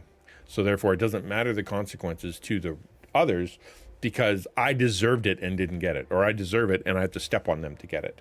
So therefore, because I deserve it, it's okay for me to get it. The ends justify the means, right? Whereas if you think you would like that and you think you've earned it, but you're like, well, maybe I didn't yet, kind of thing, you can maybe let it go. I don't know. But yeah, there definitely are the sense of entitlement comes in a lot of different ways. Entitlement comes from broken expectations. Well, your broken expectations came from your sense of entitlement. I think it's the opposite, right? You had a set of expectations, things you were entitled to, that you didn't get. They were broken, right? So therefore, you are disappointed. So you have to. This is where the work comes in, and to ask yourself the question: what do you deserve? What should you have expected? Right? What do you deserve?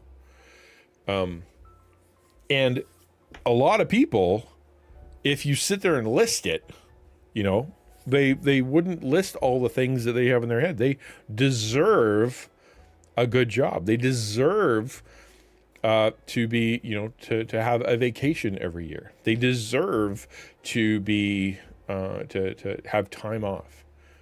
Right? They deserve to be on the board at church. They deserve to have people come running and give them a hug when they walk into a room. They deserve to have more viewers. They deserve, that, like, for them. And so therefore, all of the ways that they've decided the things that they deserve and the things that they, the expectation doesn't happen, they're upset.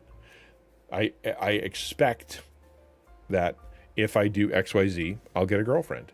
If I do XYZ, I'll get a boyfriend. If I do XYZ, I'll have a good job. If I do XYZ, my parents will be happy. If I do XYZ, the money will come, or flow will come, or pride or popularity will come. And when it didn't happen, you're upset with the world. I'm mad. I did the thing. Who set that rule? Well, you did. Right? There's no one-to-one that if you do this and this and this, a girl has to like you. Or you do this and this and this, and you have to get a raise, or you do this and this and this, and then people have to become your friend. That's you. You thought of that, right? You came up with that.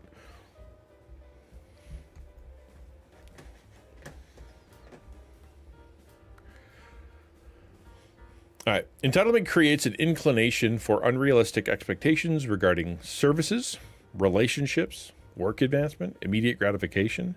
It's a mindset that creates a tendency to personalize its experiences in a way that feels disrespectful, right? All these things, we've talked about this already. I don't deserve more viewers. See, there's a big difference between I would like more people to come and watch me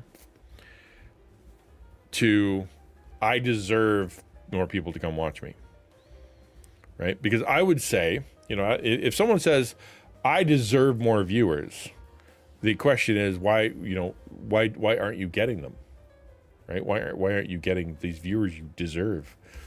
And usually it's because someone took them, or because the algorithm, or because whatever. And so the response to that is everything you just said is overcomable, right? Your quality can get better. You can find an audience. You can work with the algorithm with tags.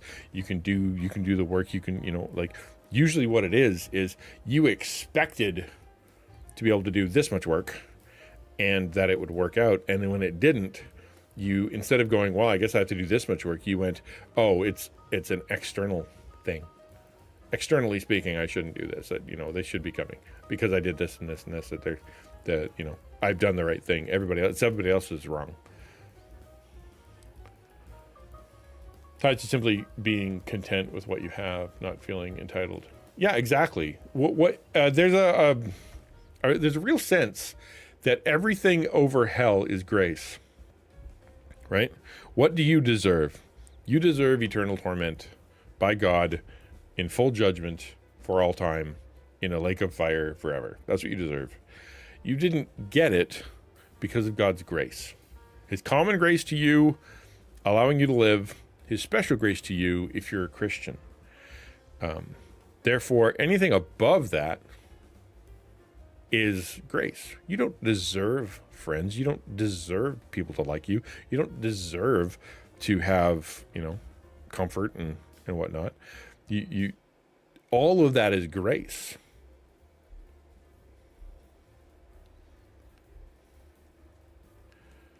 Like, what is healthy mentality towards deserving something? In a sense, I don't deserve anything, but in another sense, we get angry when we don't reap what we sow.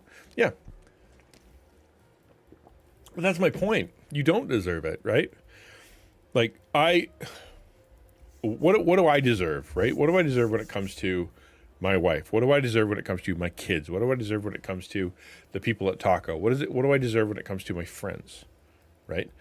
That's a critical question, because if I think my friends owe me work, my friends owe me money, they have to support me. Why aren't they giving me money?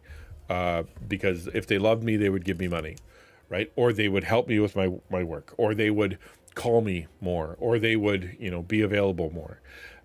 My wife, if I deserve that she, cook and clean and all the rest of that stuff. Like, I've earned that right. Now I'm going to be mad. Do you? Have you? Is that your right? I think it's really important that we filter our lives through the question of, I would really like these things. It'd be great if I had. A lot of good would come from. I think it'd be really cool if, and I deserve this, and to not have it is wrong. Because that's probably not true. Definitely, God grace should make you appreciate. Yeah, everything, and that's it. Everything above hell is grace, and if you can see it that way, that's where you get the, what we talked about, is the, I have learned the secret to facing plenty and hunger, abundance and need. Like that. It's contentedness. I've learned that if I don't have it, it's okay, because I have God, and if I do have it, good, but God's still better. And that may sound difficult, because it is, but at the same time, if your lens of what you think you deserve and who do you think you are and what you think other people should do for you, if it's realistic, then you're going to have a much more enjoyable life. If it's not realistic, if you are attributing all kinds of things to other people that aren't giving you what you want, you're just going to be mad at everybody all the time.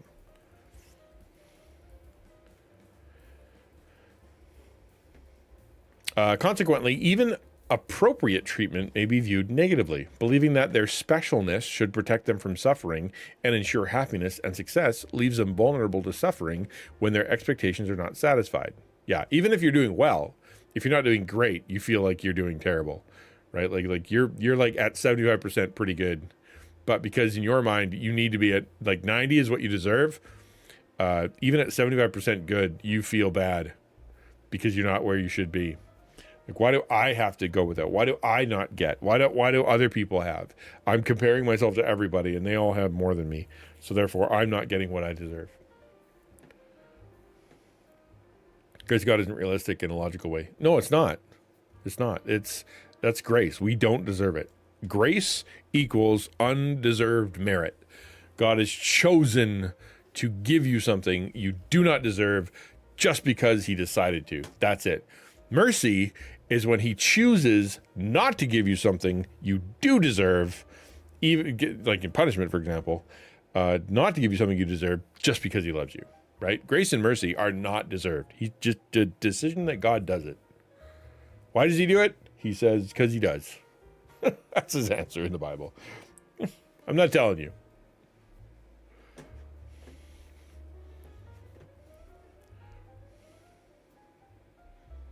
You broke the street? Mine's fine. Is it broken?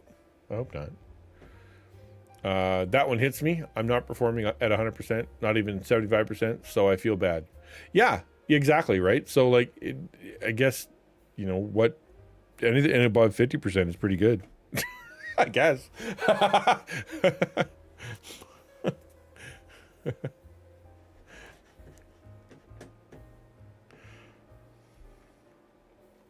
Okay, where are we at? Okay. Is it lagging? Hopefully not. Individuals with entitlement issues express anger at their quote-unquote bad luck, even when no identifiable agent was responsible for their misfortune. That's a good one, right? Like, you're driving down the road. You left early. You're headed towards there. You set aside time for it. And there's a traffic jam. Happened to me last night. The expectation was she needed to be back at the building by 8 p.m. And I got onto the highway, and they had taken the entire highway down to like one lane. And it was just, we were there for half an hour. So expectation was get there by 8. We thought we'd be close. Reality was there's traffic. So therefore, I get, I'm like, I'm used to not being I've been angry about everything and way too much. And so therefore I give a lot of stuff up. I'm like, I'm not going to be angry anymore. It's too hard to be angry all the time. So I'm like, you know what? Just sit here and enjoy it. The radio's on. We have enough gas. We've texted them where they know we're going to be late. We've done everything we can do. Why don't we just enjoy being in the car together? There's no reason to get upset. However, if your sense of entitlement is out of whack, you're mad at the cars, you're mad at the city, you're mad at the government, you're mad at the traffic, you're mad at, I don't know, your car, you're mad at the people in the car, you're yelling at people. Why are you yelling at people in the car? They didn't cause a traffic jam. Why are you upset? Right? Why are you mad? Because you have this out of whack sense of entitlement that says, I deserve to get where I'm going on time because I left early. Don't they know who I am? Don't they know how important it is? Well, they don't. And no, you don't. You don't deserve that. It's a traffic jam. They happen, right? Getting angry about it, blaming the universe, blaming bad luck, blaming, whatever, the city, all that, they're just burning energy that you don't need to burn for stuff that you could have changed anyway. Just enjoy where you're at. Contentedness, right? On my own content journey, I'm the one who closes down the lanes, then complains why I don't have viewers. I'm not performing at 100% like earlier. Yeah, well, I haven't performed at 100% for months, right? So this is something I've been dealing with.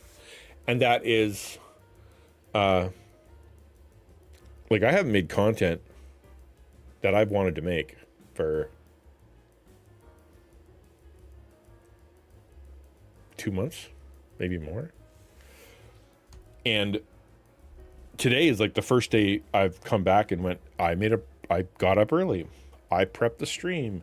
I changed things to make it look like I want to change things because that's, and whatnot. Now I feel like I'm doing my job. For the last 2 months, I felt like I wasn't doing my job. And then when my numbers tanked and, like Twitch did the algorithm weirdness and then the numbers tanked even more. When I looked at the numbers, I have monumentally screwed up my content and I'm getting what I deserve. I suck. And that made me flip to a sense of entitlement that went, I deserve to have the time, energy, effort, finances, help to be able to have a great stream.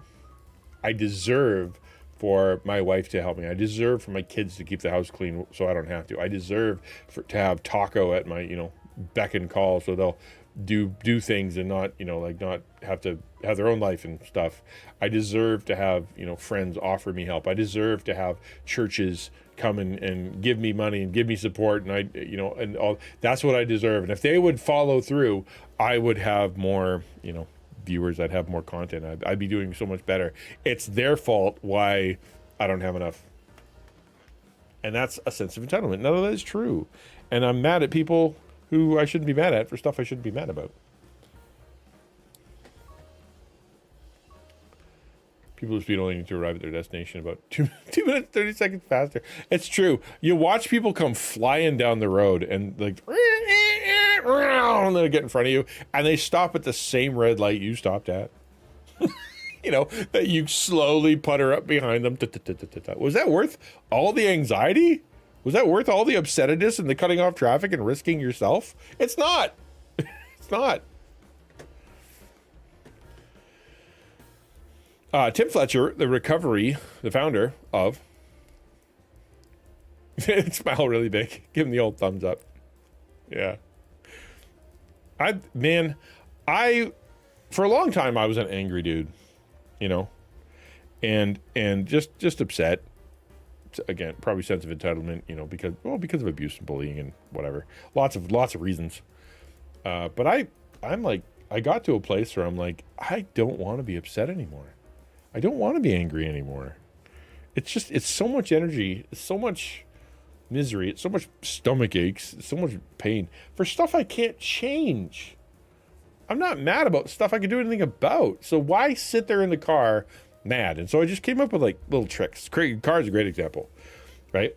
Somebody comes flying by and I say to myself, that person is very important. That person is a doctor, and they are on the way to save a baby that's being born right now. And they live in some place, and they got to get to the hospital. And so therefore, them flying past me at that speed and honking and trying to get me out of the way is saving a life. They're trying to save someone's life. So therefore, if I knew that, would I be upset with them? Of course I wouldn't. Because yeah, I'd want them to do everything they could to try to get out there and save that baby. Right? So therefore, why, if that could be the case, so I don't need to get upset. I don't need to get upset. Yeah, let them do their thing. I don't have to be mad at them. Tailgating's another issue. Some getting on my tail. I want to stay safe, but I can't control. Yeah, but you can control your reaction to what they're doing. Right? You can just drive. Just drive.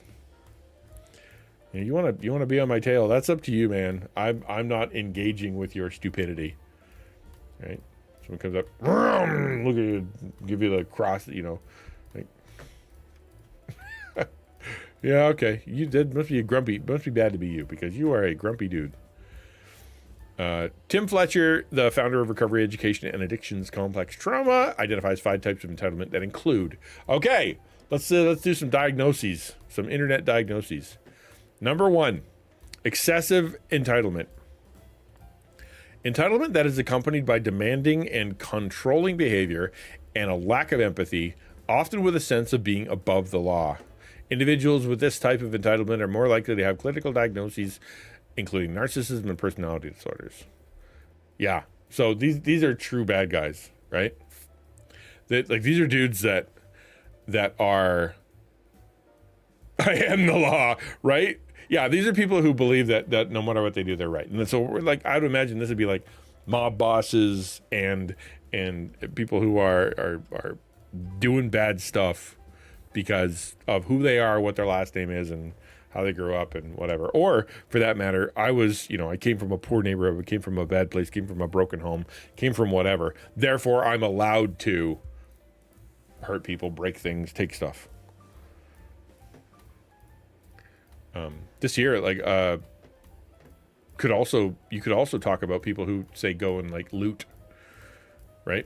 Because of XYZ issue with the environment or with, the cops or with whatever. Because of that, I am entitled to break a window and take a TV, right? I'm entitled to do that. I don't have to follow the law. Don't have to respect people's property. I don't have to, because I am, because of the situation, because of what happened to somebody else that isn't me, I have the right to break a window and steal a stereo. Restrictive entitlement. A more passive and hidden entitlement. This is reflected by the person who does not express their opinion or needs until they are triggered because they can no longer contain their anger. Man, these people suck, right? All of a sudden you're like, okay, what's wrong? You didn't give me a piece of cake. You served everyone else. You forgot me. And what's the response? Why didn't you say something? Why did you raise your hand? Hey, you missed me. Can I have one? Well, I just wanted you to see. The entitlement to, I shouldn't have to talk. Shouldn't have to say anything. You should just know what I need, when I need it, as much as I need, and be able to give it to me without me even saying anything. That's what I deserve. Right? And then they just flip out when they don't get it. But to break off a friendship because of number 2, I couldn't deal with the emotional abuse anymore. Yeah.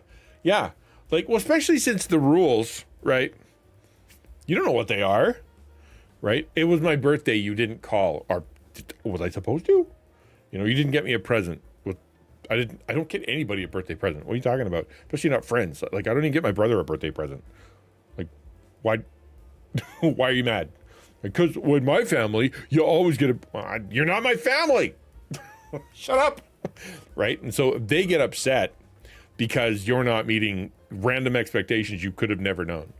Right? I always share my fries. You should have to share your fries with me. Why? I don't want to,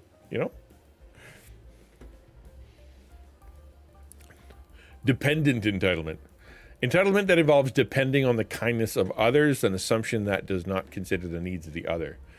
I would imagine this is very like people who not just like have a need and ask for it, but really kind of abuse the kindness of others, right?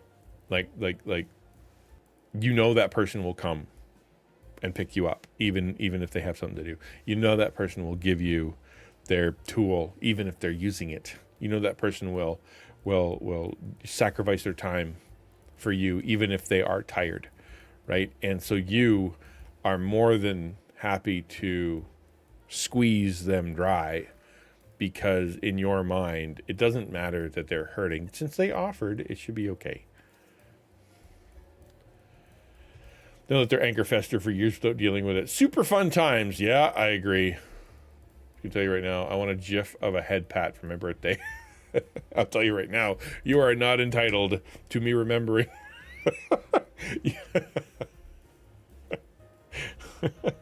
It's just not gonna happen. You send me a text, I will send you one. Promise. You just get to say, "Hey, it's my birthday," and you said that you were supposed to send the text. I will totally send it to you. 100%. Within a day, within two, maybe within the week. Is it paranoid or grandiose to expect God to place something in front of me to do, perhaps hour by hour, to get me through the day? Yeah, I think so. I think that's a little much, right? Okay, I'll put it this way. Somebody asked me yesterday, we're talking about God's will. How do you know God's will, right? And I said 95% of God's will is known in the Bible. You're worried about the 5% you don't know, that real specific stuff for you. You learn the 5% by doing the other 95%, right? So, and I think there's, in a similar way, you have been told by doctors, by healthcare professionals, by God, by friends, by all kinds of stuff, all kinds of things you can do, right? Now, 95% of your day could be filled, between self-care and community stuff and life stuff and faith stuff and like you have enough, been told enough. The question is, are you doing what you've already been told? The 5% where you're like, yeah, but I did stuff and I'm bored now and I don't know what to do. That's the part you're worried about. But I would argue that if you do the stuff that you've been told to do, the stuff that you're supposed to do, the stuff that authorities and whatnot, or that you plan to do, that other 5% will take care of itself. Usually what you're saying is, I don't want to engage my brain or my body or whatever. I don't want to follow through and all that stuff. That stuff's hard. I want to do easy stuff that happens to me instead of me having to go do stuff to make it happen. And that is too much to ask. I would say go, if you really want to know, go sit down with a piece of paper and list out all the things that people have told you need to do or that you should be doing. What your doctor told you should be doing, your psychologist, your nurse, your friend, yourself, all the things you said that you wanted to do, and just kind of make that list. And it's gonna be like exercise, go for a walk, cook myself some food, take a shower, brush my teeth, have a call with my loved ones, play a game, then you've got this list of things that has already been pre-given to you. Go do one of those, right? I don't think God needs to be involved in that because he's already been involved in that and he's already given you the answer. The question is, are you obeying the stuff that you already know? Does that make sense? Hopefully. Sup, Duck? What about in a hostile environment? When the person is about themselves, they are wrong, and they blame you, or you can't argue point differently from them. Someone who does not care what you say, just their opinion matters, expecting you to understand and agree, or to drill point narrative against you. What about what? Right? I guess that's bad. That's abuse. You don't have to be there. I guess I don't understand what the question is. Sorry. Like if the person is exclusively thinking about themselves and they are Oh, how do you handle that? You look at that person and you realize that they're damaged. I think that's step one. But by the grace of God goes you. They're a damaged person. They're sinned against. How they grew up maybe might not have been good. They were abused too. They've been lied to by the enemy. They've been lied to by themselves. They've been lied to by their temptations. They've gotten themselves in situations that they shouldn't have got into through all kinds of matters. They've been affected by sin. That person is got issues and problems. That's one. That allows you to give them grace. It allows you to see them through the lens of they are a victim of sin. They're a victim of temptation. They're a victim of their circumstance. They're a victim of their environment. They're a victim of their parents. They're a consequence as well. Yeah, they're an actor, but that comes from somewhere, and it allows you to give them grace. But you're also able to say, especially what you said, right? They're hostile to me. They only think of themselves. What they do to me is wrong. They blame me for things that are wrong, and I can't do anything about it, right? I can't argue. That is a situation you leave. You don't need to be there, right? Because they're in a wall. You're talking to a wall, right? You're talking to a pointy wall that hurts you. Like, there's no point in being there because that person isn't ready. They're too broken. They're too messed up. Their thinking is too off.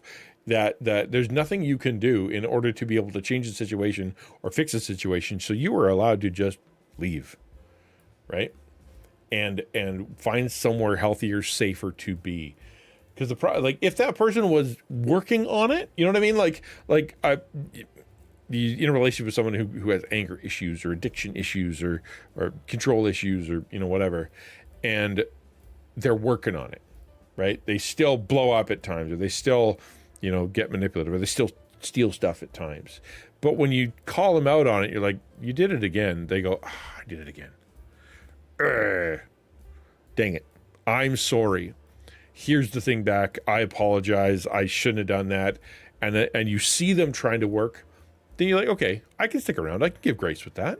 I can work around that. Maybe I'll, protect myself in certain ways and whatever, and learn whatever. But you see an upswing. They're doing it. But if you got someone that's that intractable, that completely just, gone, you don't need to be there.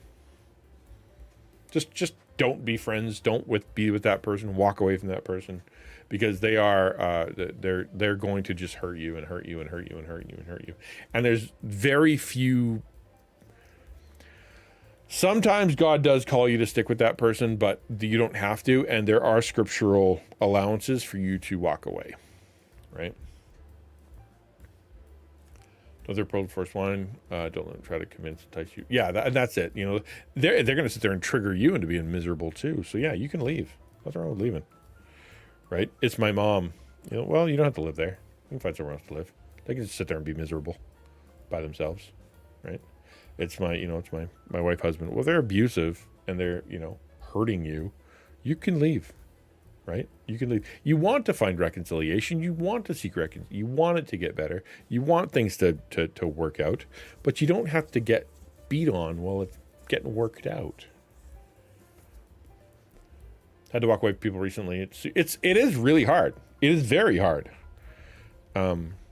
Especially if you love that person, right? Especially if you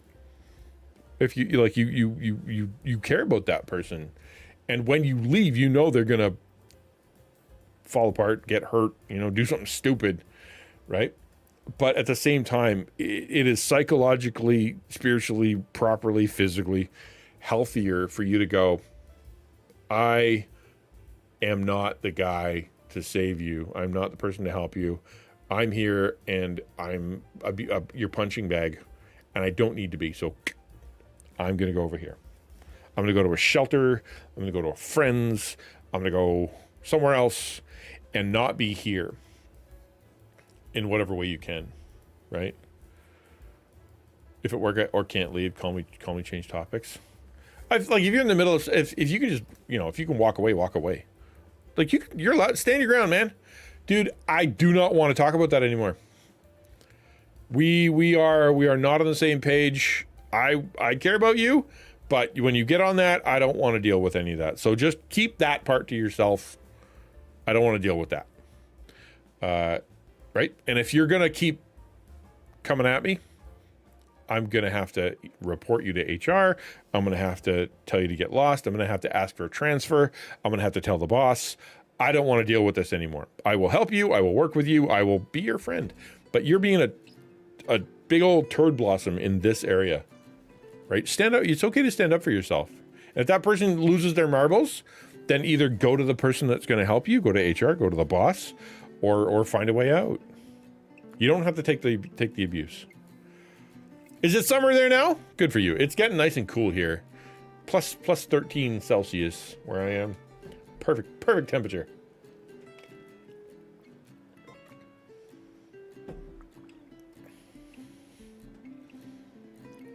Well, you can. It's up to you, right? You can move on. You can leave. I don't know the situation, right? If you're miserable at work and it's always miserable and that sucks, go find a different job, right?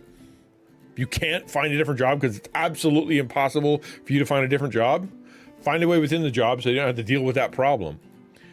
If that problem is intrinsic within the job and it absolutely is part of the job that you're going to have to deal with and you can't get out of that job, absolutely no way to get out of that job, right? That sucks. I don't know what to do. But I don't think there are many people who are in that situation, except for maybe like soldiers and nurses.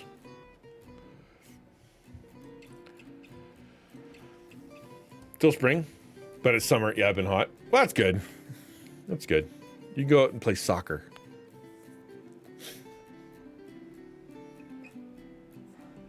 Jonathan Edwards 70 resolutions. Yeah, they're good. I don't know if you ever read them, but we can.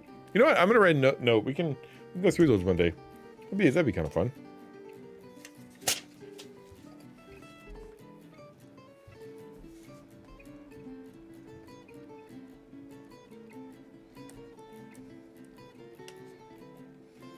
That might be fun to go through. No soccer. All right, go play shuffleboard. Go for a swim. Do you guys swim there, or does you just get eaten by sharks? Barter system entitlement. Every act of giving or doing is accompanied by expectations of something in return. It is transactional with the intention to always come out on top. Yeah, people do that with God all the time. Hey, I worship. That means that you have to give me good life. Hey, I gave you my heart, so therefore you have to give me stuff, you know? But yeah, everything is if your whole life is transactional, you're gonna be miserable because it'll never equal out. Like, how many kisses on the forehead are equal to paying for lunch? Like, I don't know. So you're never gonna feel like you're even, right? Oh, they paid for lunch and I only paid for breakfast, or they came over to my house when I was sick and I didn't do that, so we're not even. I came over and I was there and I helped and I cleaned their toilet, but they didn't clean my toilet, so we're not even. If you live that way, right, you're going to be miserable all the time. Transactional relationships suck, right? They're just hard. That's why contracts exist.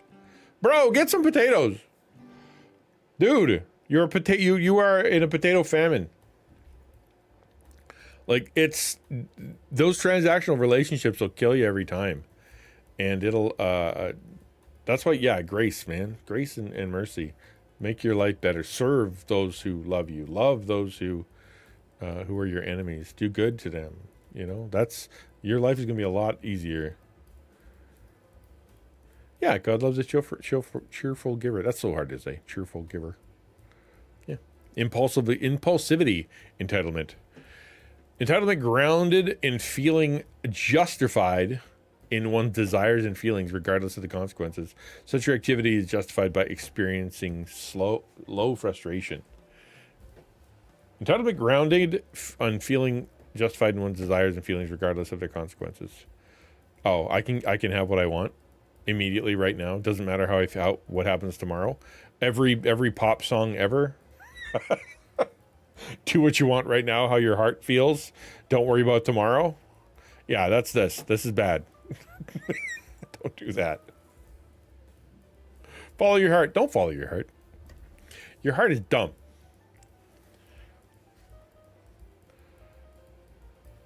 Yes, I do. I want to see it.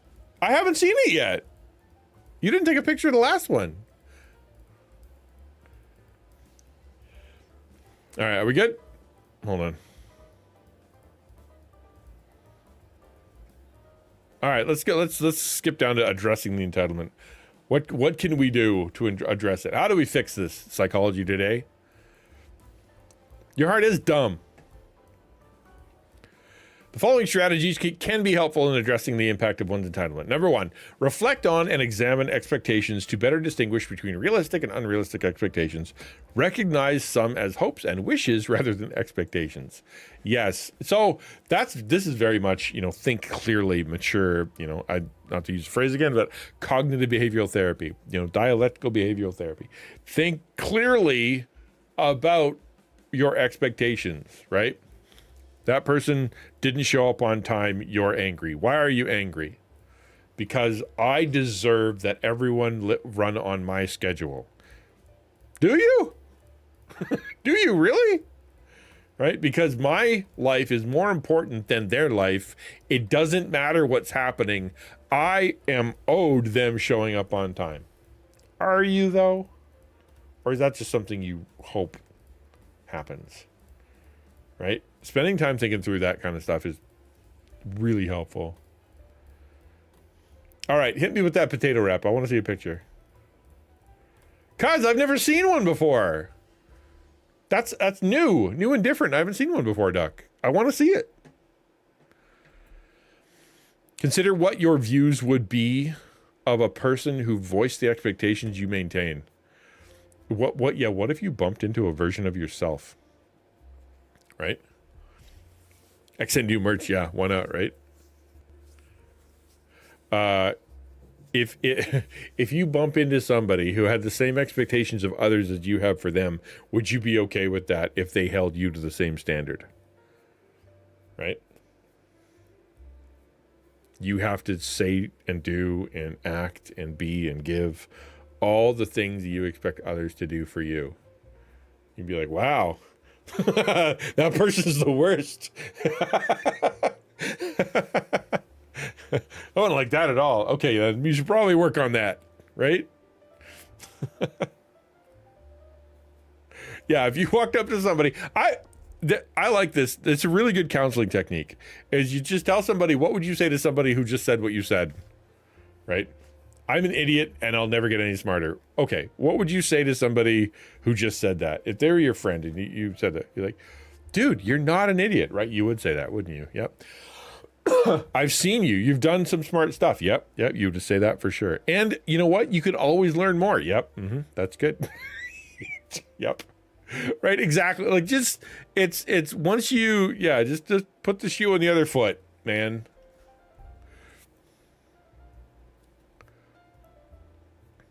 Was Zach trying to come up with a 67 joke? I don't know. All right, yes, you do that, Doc. You tell him the internet man says you're supposed to have potatoes. Well, it's true, right? Like, so what expectation do I have of my wife, right? Like she's in a rough place, right? What do I want for her? The same expectations I would want her to have of me. You know, when I'm in a rough place and I'm not feeling well and I'm not doing great and I'm in a treatment center and I didn't do very good for a long time, do I want someone to pressure me more? No.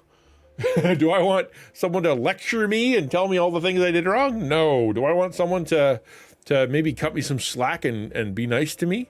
Yeah. Do I want someone to all the mistakes that had happened in the past, live in the past so I can move forward? Yes. That's what I want. Well, then do that for her. Right? Then do that for her. I'm sure there's something in the Bible about treating other people the way you want to be treated. It's probably in there somewhere.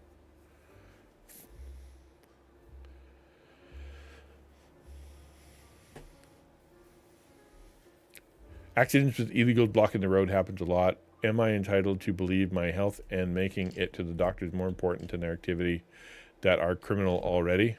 You could have the expectation that someone shouldn't be breaking the law, right? That I think that's a healthy expectation, that people who are breaking the law, right? Shouldn't be. I think the trick for you, Conroy, in that situation is to ask the question, why are they there? If I put myself in their shoes with their problems and their issues and their concerns and their environment, what would I do? Right? Second thing you could say to yourself is, knowing what I know about them and knowing what I know about that situation, is there a way I can work around it so that they aren't a problem, right? There's another direction I can take. Is there a time I can leave earlier? Can I go have a talk to them, something else? Is there a way around it, right?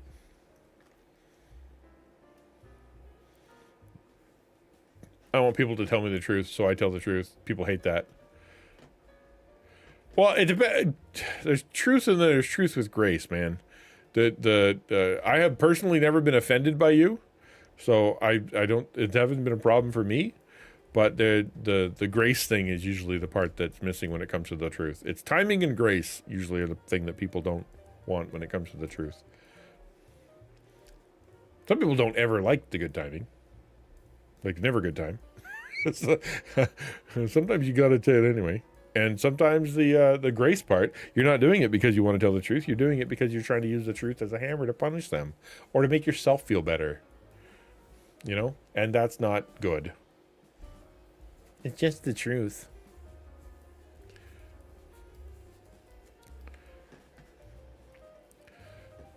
Recognize that, here, another one, number 3, recognize that feelings of entitlement often reflect a longing for certain treatment in order to support a fragile ego or underlying insecurity. Where is this coming from? That's a great one.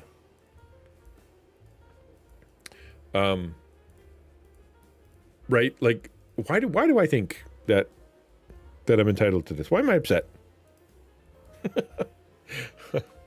Is it a fragile ego thing? Like, for example, me being upset at my family, at the churches, at all the people that aren't allowing me to be the greatest success that I think I know I can be. Where's that coming from? Is that a fragile ego and underlying insecurity? The insecurity is there. I'm deeply worried that this is all going to be taken away from me come February, right? That's a reality for me right now. March, I might be working at Walmart. I don't know. And that freaks me out.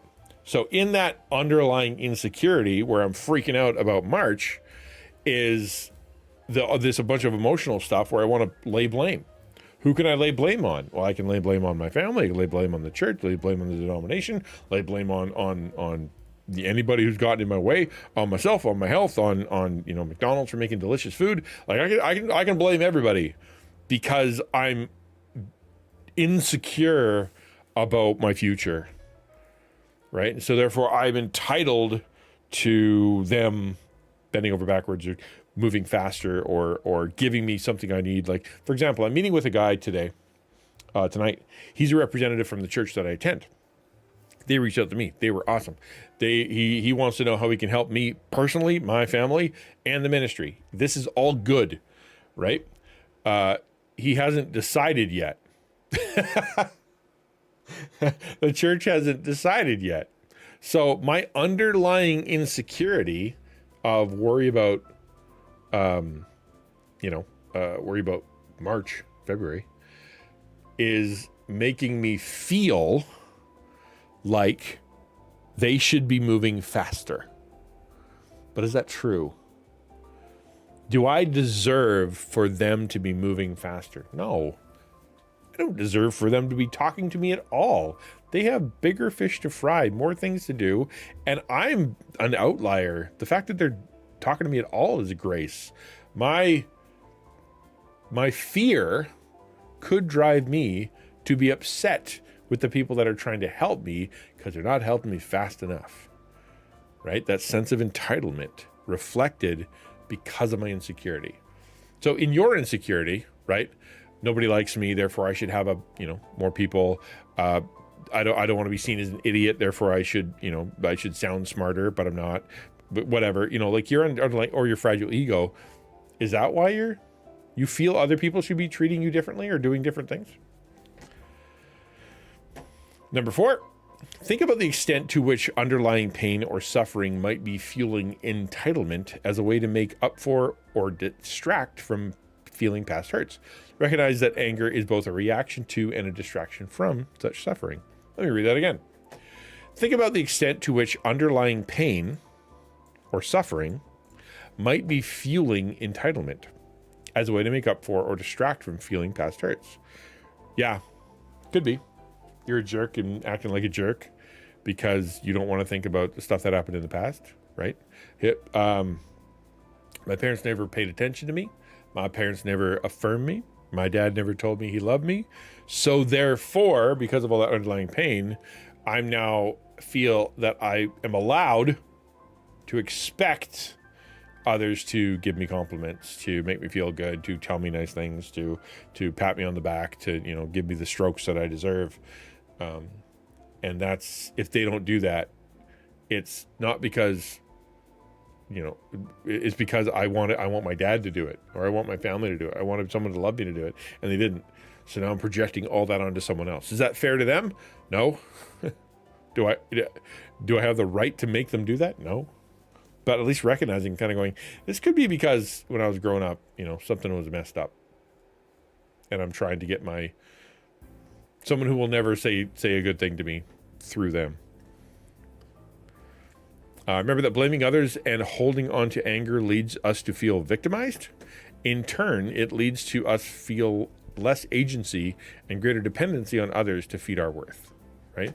Remember that blaming others and holding on to anger leads to feeling victimized, right? This here, what it's talking about is if you're consistently blaming the world, right? The world is against me. The enemy is against me. My friends don't understand me. The algorithm's against me.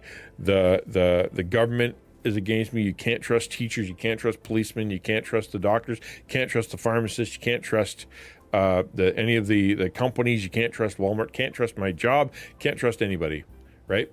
You live in that.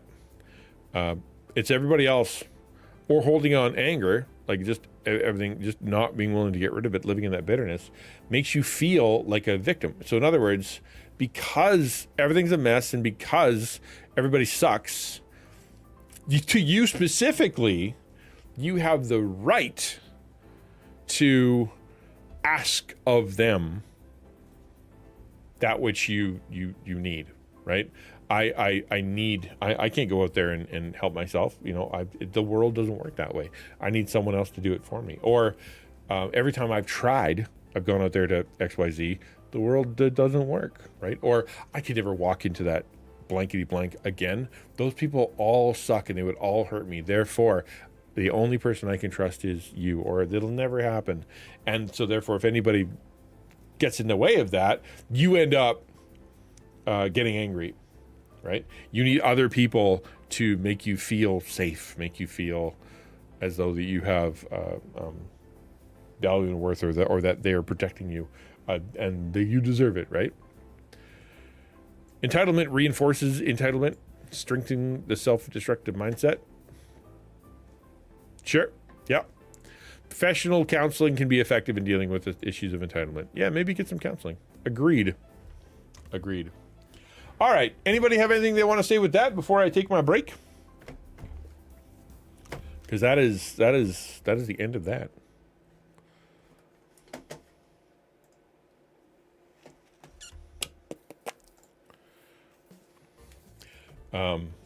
Okay.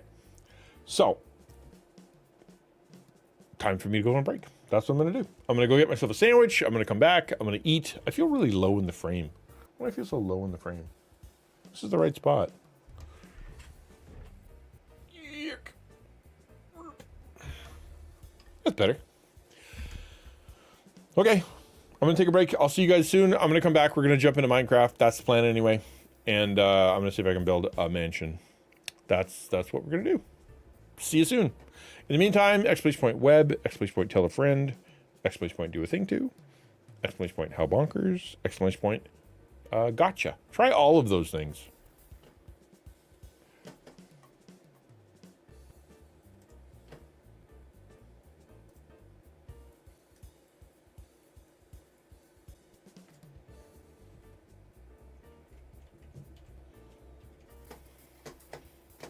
All right.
It's already cold, so the butter won't melt. I understand that. We get that here too. Like, dagnabbit. Trying to spread butter in my own house. And it's too hard.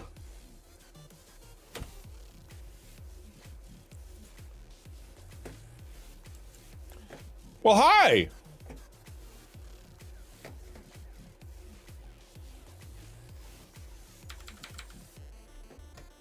No, I was on mute too. All right, so shaders are working. A little bit jittery. I don't think I'm getting very good many frames here. That's okay. I will, I have a plan. I'm going to change over my thing and not in Just Chatting anymore. I'm in Minecraft. Minecraft Monday. Boop. Done. Boop. All right, I'm going to go to sleep. I think I have a bed. Let's change the music. Let's do this. Could be fun.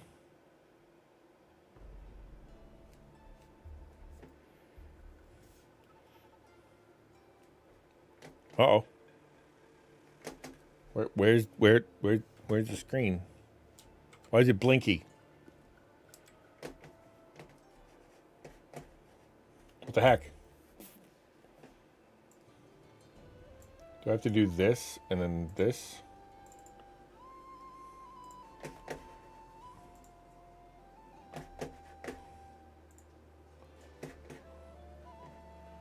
Bye-bye. Have a good one. All right. Off we go. Wow. I need to back up a lot because I'm going to get motion sick. I do not need my crossbow. I don't think it's going to be a problem.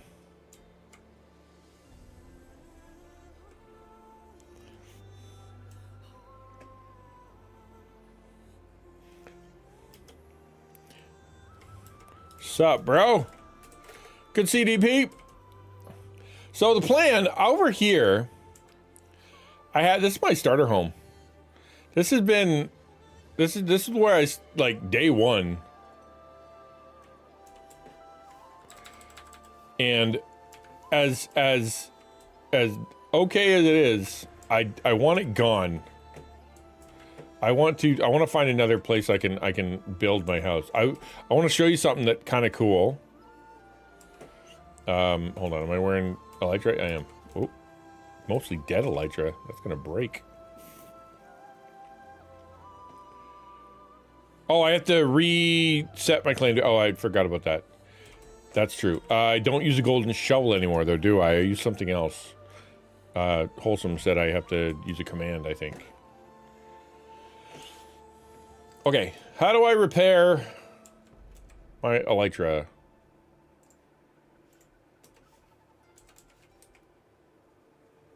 XP vault. Retrieve. Can I do all?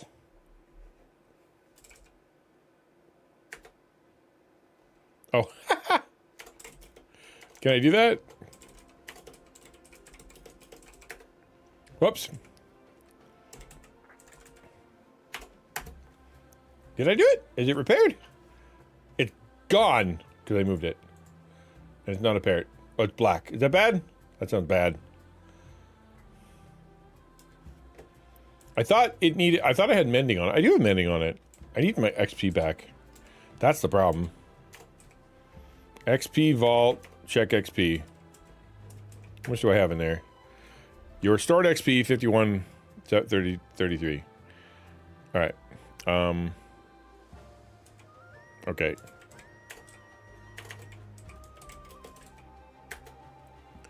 Yay! All better. Okay, check this out. I want to show you guys something. Look at that. Uh-oh.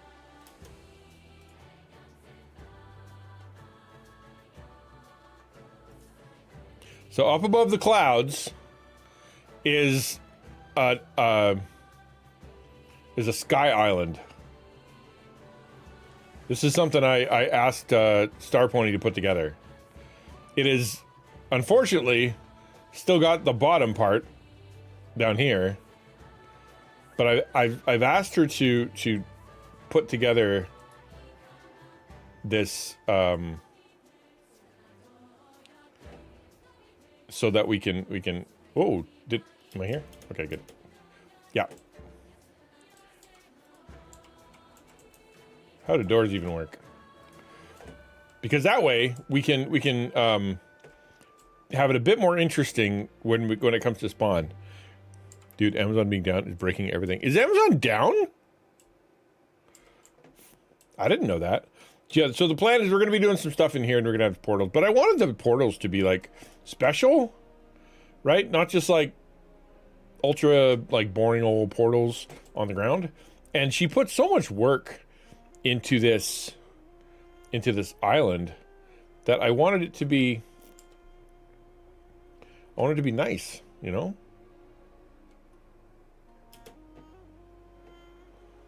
Although, there is a problem. If I recall, there's a hole here somewhere. There it is. There's a problem. Yeah, we're going to add new worlds later. Not yet, but that's what this is going to be. So I'm hoping, what I want her to do, and we talked about this a little bit, was I want her to... I'm going to have to move the clouds, because they're just a little too high.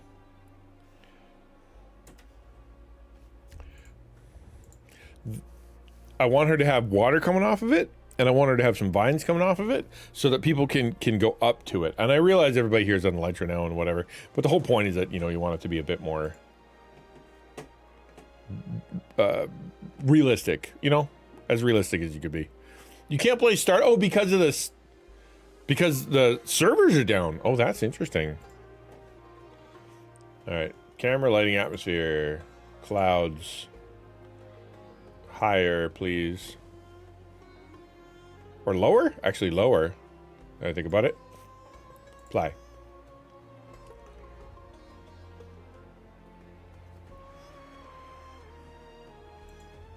Go away, clouds. There we go. Done. Yeah, that's good. They're just a little bit low. I want them above the skyline or the cloud line, but I don't want it to be like in the cloud line. That was just annoying. But yeah, so the plan is to have some kind of water thing coming up here. And actually, when I build my castle, my new place, this is 𝘼𝙡𝙬𝙧𝙚𝙚 library. Good golly. She's a little busy at school right now. But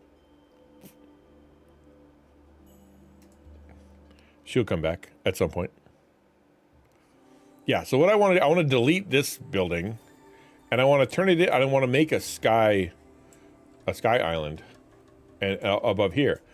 The issue with the sky island is that everything needs to be lit underneath it, because the way that Minecraft works is that the sun comes straight down, right? In a shader pack, it looks like it's got angles and shadows and stuff, but according to the actual, you know, game math, light comes straight down.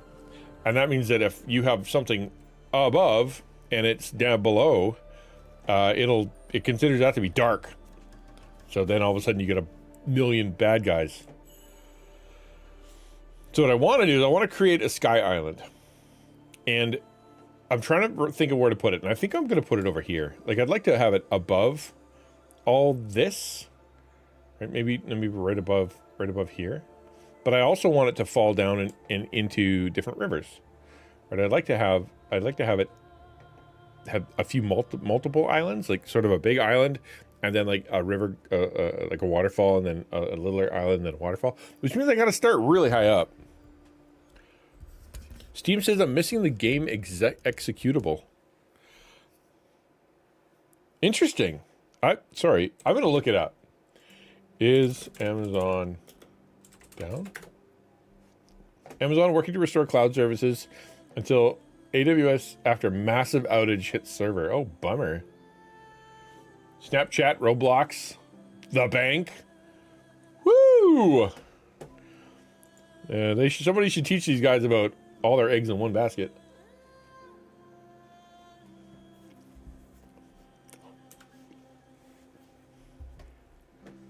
Steam runs on them too. I'm surprised. I would have thought Steam would be self-sufficient.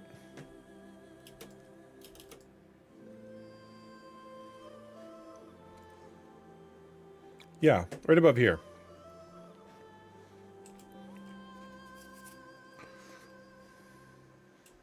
I think. So where's the middle of my land here? I'm trying to think of how I would do this too. Like, actually, you know what? I'm gonna go see what level this Sky Island is on. Like, how high up is it?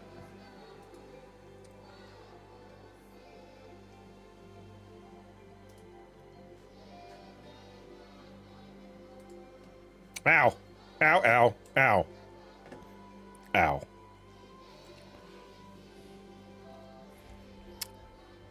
Say, yeah, well, I mean, all eggs, one basket, man. And Steam, I would have, I'd have put money on them having their own servers. They are a very self-sufficient company, but I guess, you know, money rules the world, so if it's cheaper. Okay, where are we at? We are at level 196, so basically 200. So if I build all the way up to 200, that's a good place to start.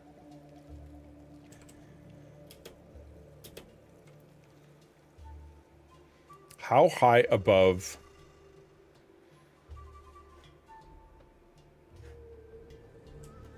Okay, so I'm currently at, I love my evening fireworks show. Isn't that nice? Happens over here at the church too. So I'm currently at 110. So I need to build up 90 blocks.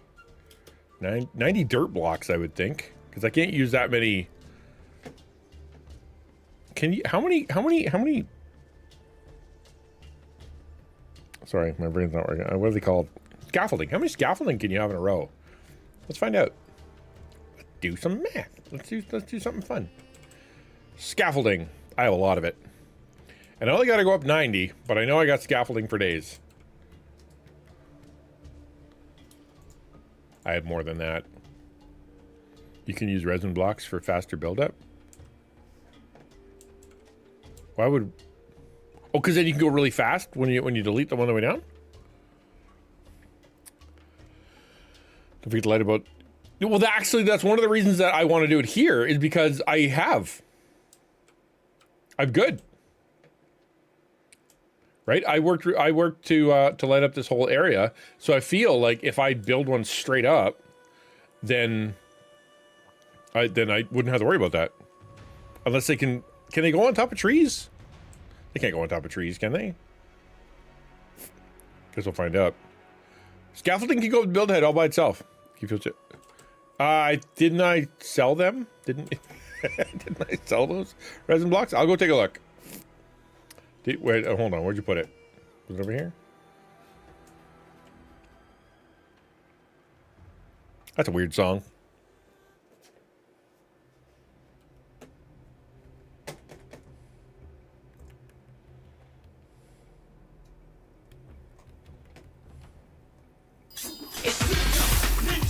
Yo, thank you, sir. Does AFK Journey have their own radio station? Thank you, my friend. I appreciate that. Says, pray to the Lord for the opportunity to support your stream and ministry for another month. He is good, and I am grateful he continues to use you and grow his kingdom. I feel a little bit better today than I have in the last few months. I'm able to make a little bit of content, so thank you for saying that, and thank you for your continued support and for your continued encouragement. That's super awesome. Yeah, well, I think it's 7 or maybe 5. I don't know. Hold on, I need to find a playlist. I need to find a playlist. Give me a playlist, man. There you go, AFK Journey. Play that one. On shuffle.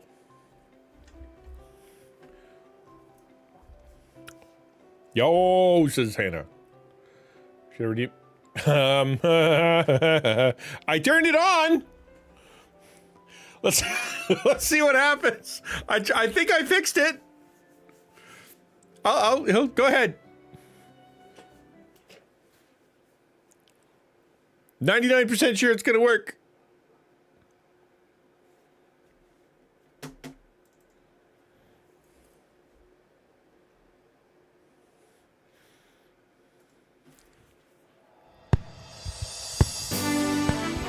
There it is.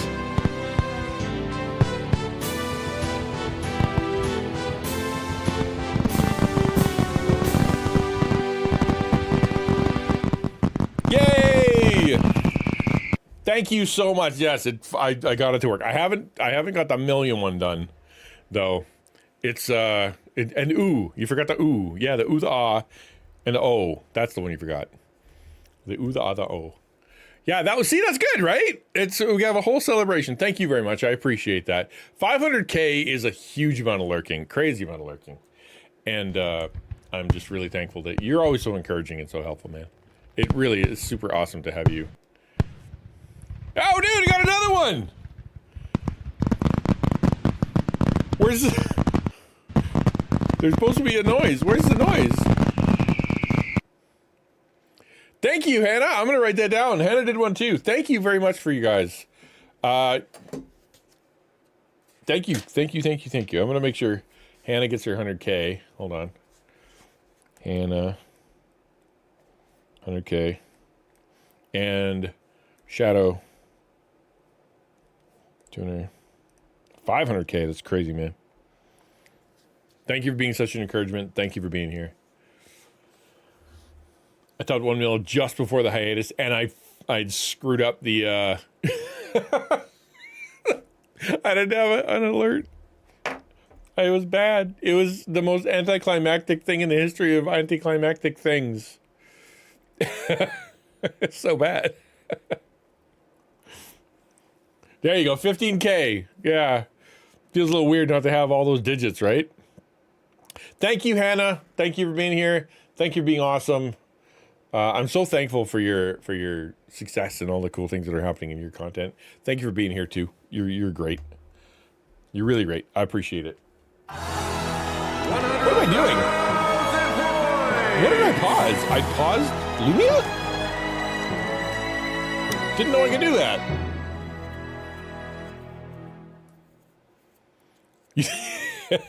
It's a cap with a rock. Well done.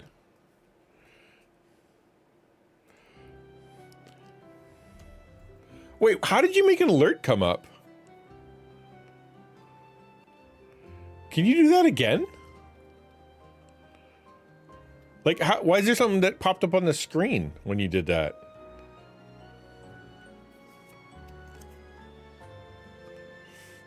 That's so odd. I don't remember telling it to do that. But I'll take it.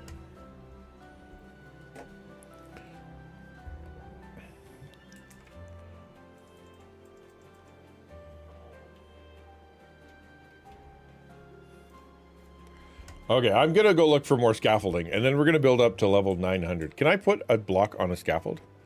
Yeah, the audio is for your sticker. Yeah, I somehow, when I hit play on the music, it paused your thing. So yeah, they were out of.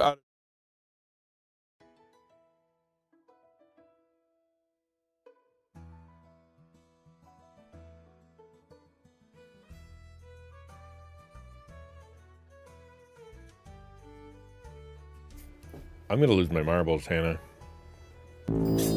Yes, that noise was for your 100K thing. When I pushed pause, it paused Lumia. I don't know how that worked.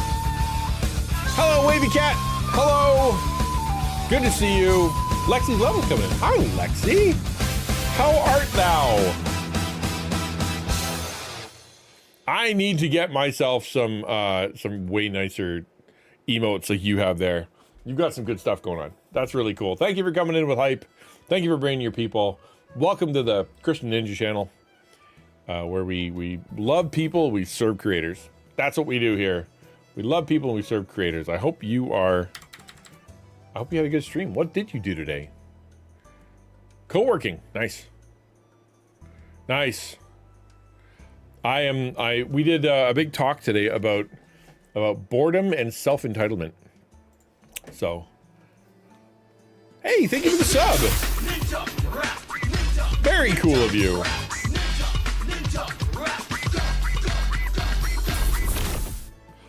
What book? What book is she booking?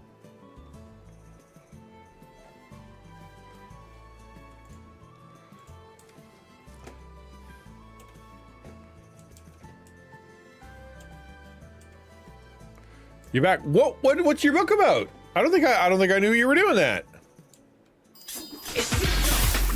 Yo, thank you. Appreciate the sub. Yeah, that'll take care of the nasty ads. What I talk about today, we talked about boredom and entitlement. So we watched a video by a psychologist, the gamer, GG gamer something, and talking about boredom and how TikTok kind of exploits your dopamine system. And then we talked about entitlement, which is sort of connected because it has to do with, the world needs to give me things because I'm owed it, right? Like waiting for something or having other people be the priority. No, it's about me. And so they're kind of similar. And so we went over a Psychology Today article about that. And then we talked about, so yeah, it was a good talk. Lazy versus diligent from Proverbs. Yep. I mean, the idea of it hijacking your dopamine system, I talked a little bit about that, kind of like, we got to be careful not blaming our brain chemistry for everything. It is still our choice, right? So, which means we can unchoose it. Isn't he adorable? Isn't he adorable? He's a little dragon mango, a mangan, Drango. Yeah, that makes more sense.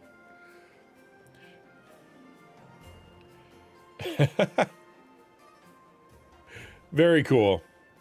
Very cool. Hey, Lexi, are you coming down to Reach? Are you gonna be there? Be able to hang out with everybody, all the creators and stuff? It'd be cool if you were. I know you're a busy girl. You've got important life stuff.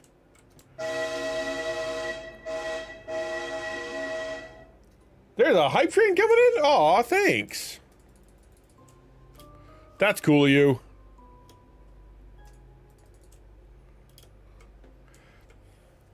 Don't have the funds, but that was before I lost my job in April. Oh man, I thought you just got a new job. I thought that was a thing. I thought you got a new job. Maybe not. Appreciate the hype train, guys. I really, really do. Thank you. So for whatever reason, I just remember that police officer from the foreign country that used to come into the chat and tell her friend started coming in. Whatever happened? Oh, dude. So she came in and she was talking about her, her story's gotten more and more elaborate and kooky. And finally, she talked about a big accident and her partner dying and stuff. And so I said, send me a clip of like a newspaper to show me that actually happened, because you started to get fishy. You know what I mean? Not to be rude, but that sounds fishy. So she sent like a JPEG that she had like assembled with like an image from another article, and I'm like, oh crap, you're a liar. It made me feel like absolute dirt. I felt like the bottom of the gum stuck on a shoe, because I'd been talking about that and praying for her and talking to other people about how we've been blessing this girl, and then she ended up being a big fat liar. Who I don't know who she was, but I don't know why that's fun for people. But then I ended up, basically I just deleted her. She's not in the server. She's not in the stream. She's gone. But finally landed an interview. I'm on phase 4. Brutal, dude. Brutal. Yeah, I'm super kind of sad about it. But it is what it is. Nothing you can do. Appreciate the hype train though, guys. That was cool of you.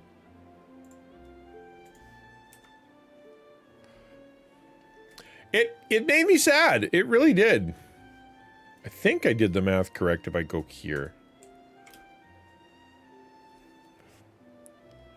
I understand why I'm enduring the process. Is it the job? Like, is this one of those jobs that you get to have for a long time? It's like a career thing, or is this like an in-between thing that you're putting all this work into and you're going to leave in like a year? Yeah, this is the AFK Journey soundtrack. I was kind of impressed with how their music was.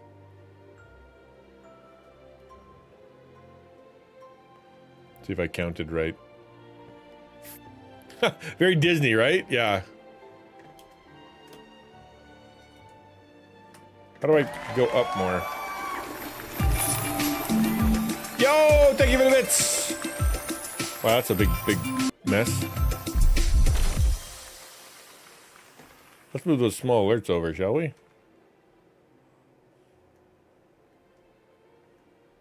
Right there. That was a bunch of things happening all over top of each other. Kind of Disney, kind of old school. Yeah. Thank you for the bits. Thank you for the bits. Very cool of you, Anna. I can really see the job being something that will equip me with tools as an employee and a business owner. I can do both. Possibly even incorporate with it. Oh, that's cool. That sounds nice. AFK Journey. AFK Journey is it's a mobile game that where you it's kind of fun. It's actually kind of fun. I enjoy it. I can show you. Want to see? I'm gonna show you just for kicks and giggles because I haven't showed you guys this yet.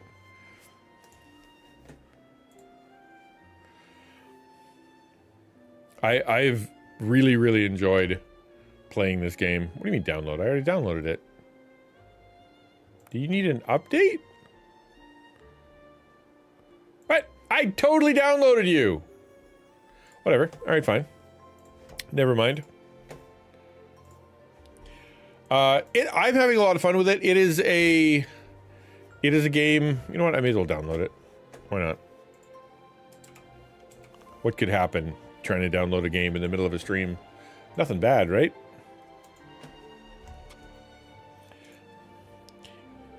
I don't think the Minecraft thing works anymore. I think that's super broken. I may have to just delete that. No, I don't think it works.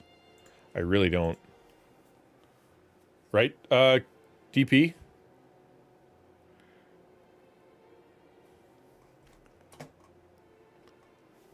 Yes. Well,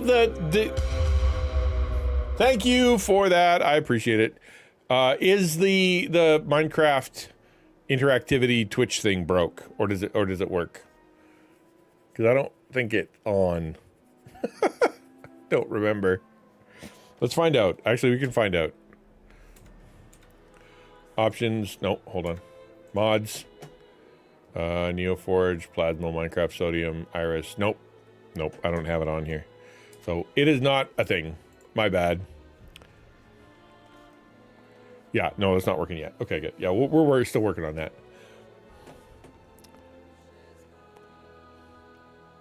Yeah, it's a nice balance, and Minecraft's like that, right? Like Minecraft's very helpful in that way.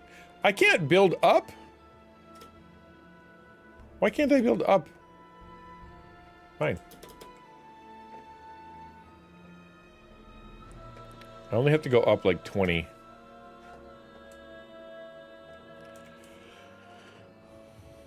No, like it's literally not installed. So it wouldn't work. It doesn't work at all. I forgot to bring dirt. Okay, yeah, so it's not ready yet for what we're doing. That's cool.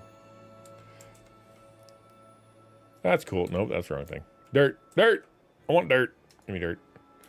There we go. Up we go. I've never made a sky island before. I have no idea how this is gonna go. But I do know when I break down the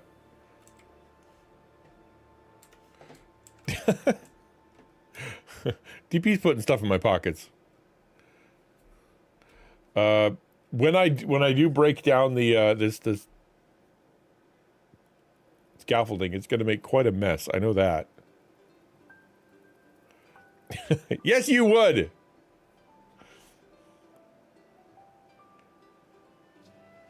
Oof, that's a long way up. Where are we?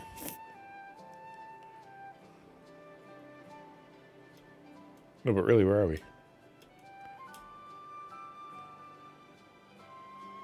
88, 89, 90, 91, 92, 93, 94, 95, 96, 97, 98, 99, 200. Cool. Hey, Fire Cyclone, good to see you. So 1, 2, I don't know what I'm doing. I do know that I want it to be pointy. Is that? I know I'm going to be using the shift key a lot. That's also what I know.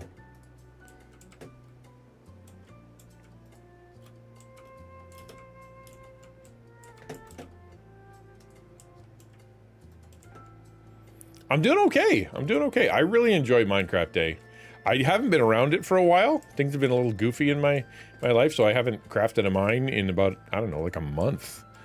But I've been thinking about doing this sky project for quite a while. How you doing?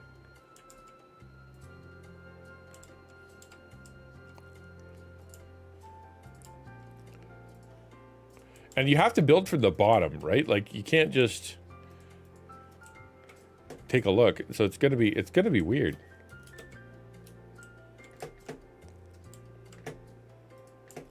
And I don't want it to be just like an ice cream cone. I don't think that would look correct. So I'm gonna have to try to give it a little bit of personality, but I think we're just gonna start with ice cream cone and see where it goes from there.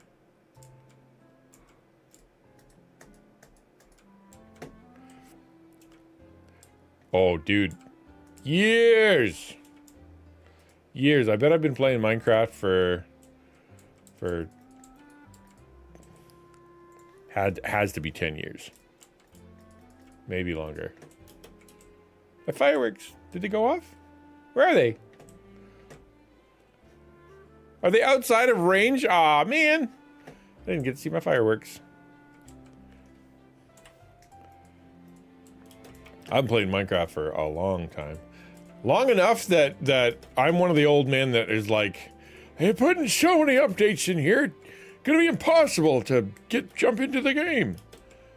Although I did watch a short today that was kind of interesting. He was talking about how one of Mojang's rules is apparently that they wouldn't bring the creeper into the game today because they want everything to be the player's fault. Anything goes wrong to be the player's fault. And so consequently the creeper wouldn't. And the guy's argument was like, listen, if you get blown up by a creeper, that's super your fault. If you don't know how creepers work, then you will figure it out really quickly, you know?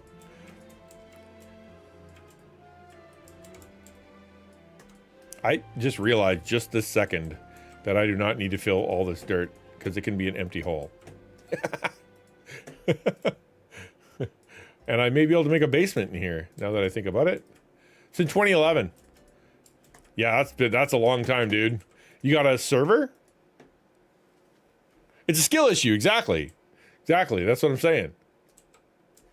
Wait, this will become a place where mobs show up. So, do. Was that far enough? Did I do enough? Is that good? I think that's probably good. Okay, let's build around now.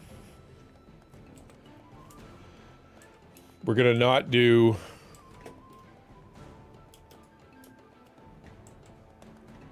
I remember they introduced bats. Grandpa Jim.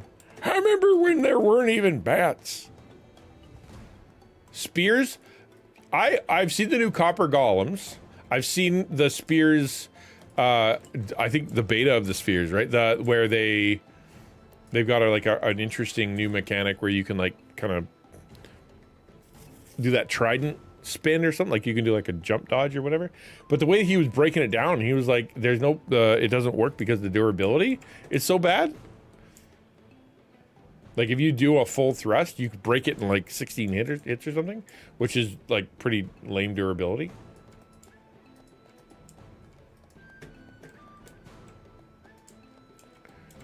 I haven't seen a copper golem. Like in my actual game, I have yet to see a copper golem.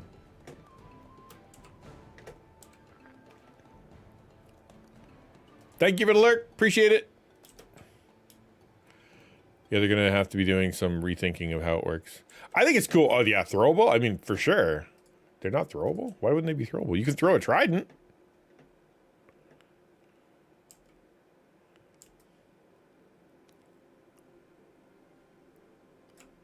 I like the copper golems. So I like the idea of something organizing my stuff. You know? Yes, you have to craft it. I don't remember the recipe, but it's not super hard, I don't think. Like, it's not something that you got to go like to the deep dark to get.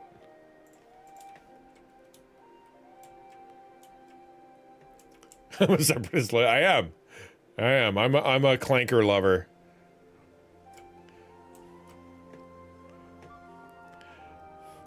Back in my days, wolves didn't even exist for a bit.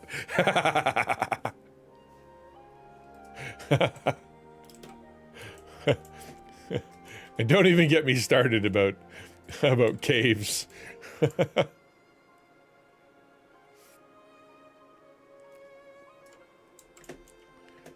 No coral.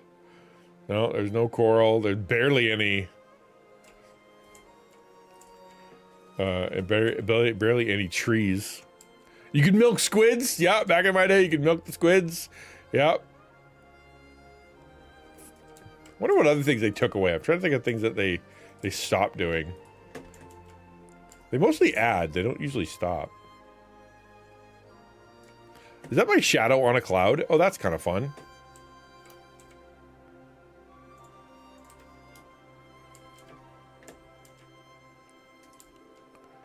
Milk squids, right?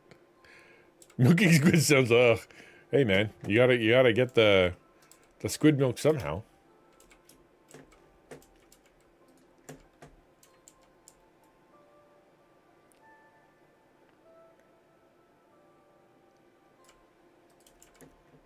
I took a big break, right? Yes, you used to be able to milk squids. Yep. Ironically, I think cows operated differently.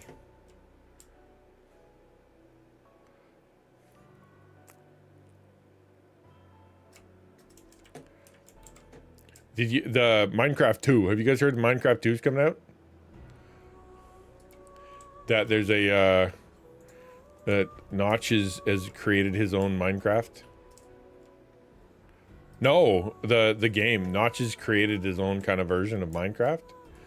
And it's going to come out, and it's going to be harder, but very similar, I guess. Because he feels, or at least what I heard, that he feels like Minecraft has kind of gotten away from what Minecraft should be. And so he's making it more of a, I guess, more of a purist survival game. Good old, yeah, calcium fill. I think it was ink. I don't know what flavor, what is in ink.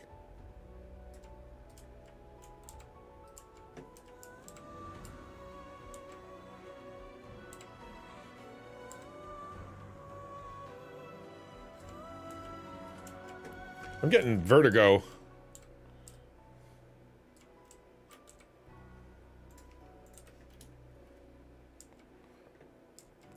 I don't know if I would want a game from Notch. She doesn't have the best reputation. Plus, Mojang just needs to actually work. Well, I really like what they've done to Minecraft. I have no complaints.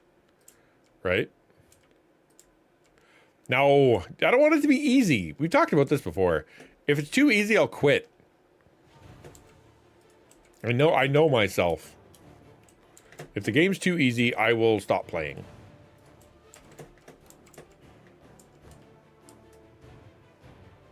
I need the danger. The danger of gonna fall, maybe.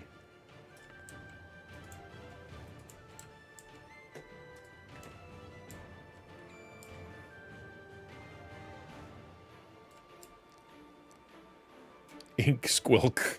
Gross. I don't like the word squilk. That is a word you can keep to yourself. Squilk. Blech.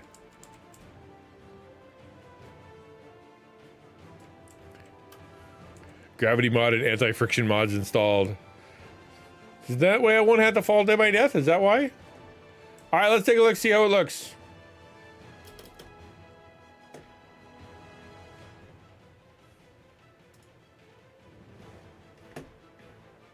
That looks like an upside down cone. I knew it would. So but it's where we start, right? So if you go over here to the actual good island, done by an actual person who knows what they're doing. Wait, where'd you at it? Did I go the wrong way? I did go the wrong way. This way? Help, I'm lost! I'm in the territory of 𝘼𝙡𝙬𝙧𝙚𝙚. Oh, I forgot to claim my territory. Crud. Means it's over here. I better go claim my territory before anything bad happens. FBC. Love a duck. Where are you? I'm trying to be backseat game, but you can use the happy gas to build easier. Oh, by all means, backseat game. I'm kind of a ding dong. But easy isn't the way I do things usually. So when she was doing it, she was using edit mode. So she actually was like drawing balls, like the way that she did.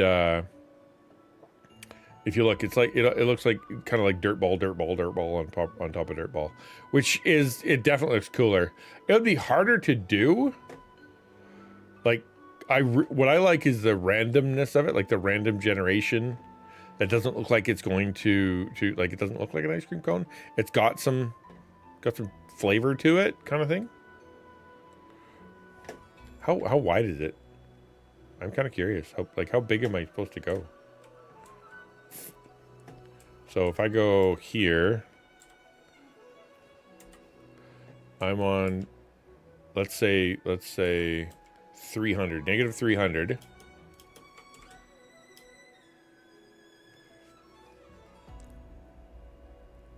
That's a long ways, man.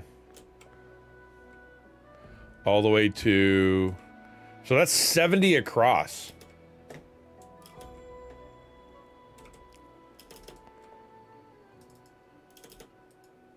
And right now, mine, I keep leaving the wrong direction.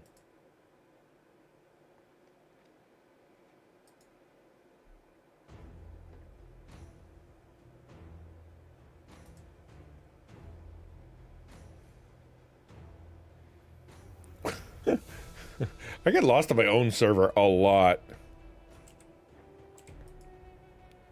And kablooey! Yeah, my butt's gonna explode a whole bunch.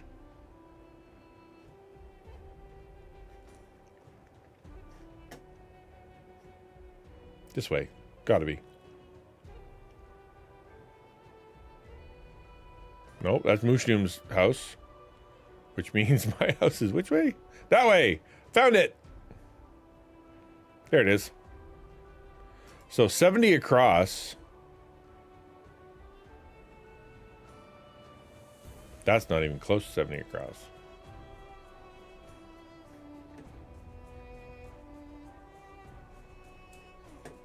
Oh, I'm gonna die. Holy moly!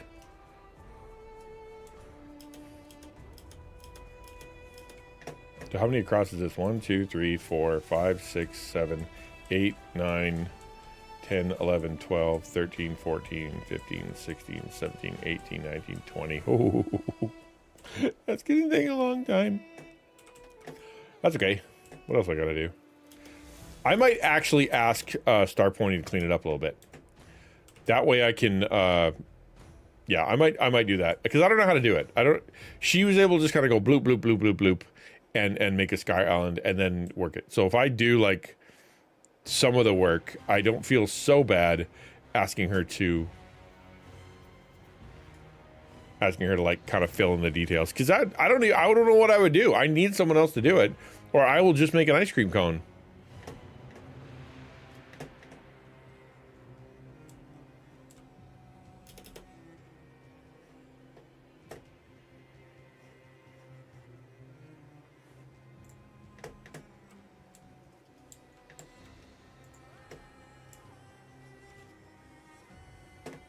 It's still falling. I love it. I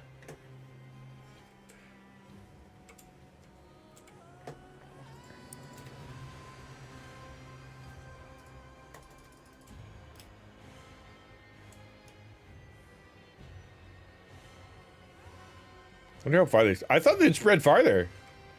I assumed that they were going to go really far. Like, I mean, like 50, 60 blocks away. Am I wrong? I am wrong. Oh, that falls in a pretty good area, actually. Okay, I'm coloring me wrong.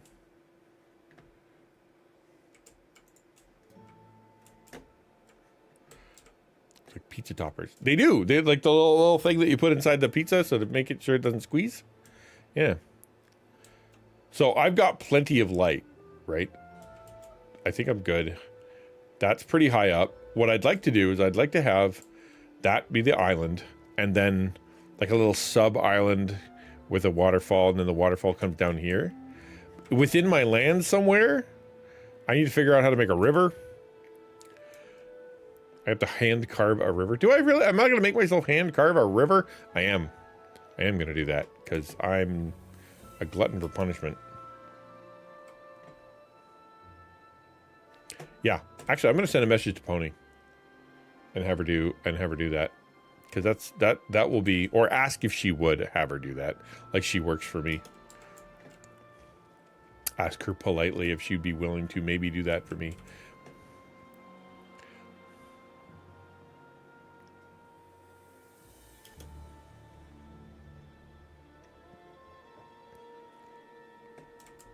Hello, friends.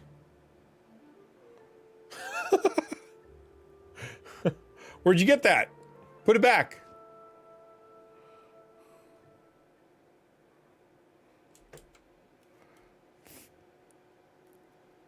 Yeah, the plan right now is to demolish this house. This whole section could become farmland. Not that I ever farm anything. Maybe that could be like the lake, or like this is where the river. I don't know. There's water here around here somewhere. Kind of close, I think.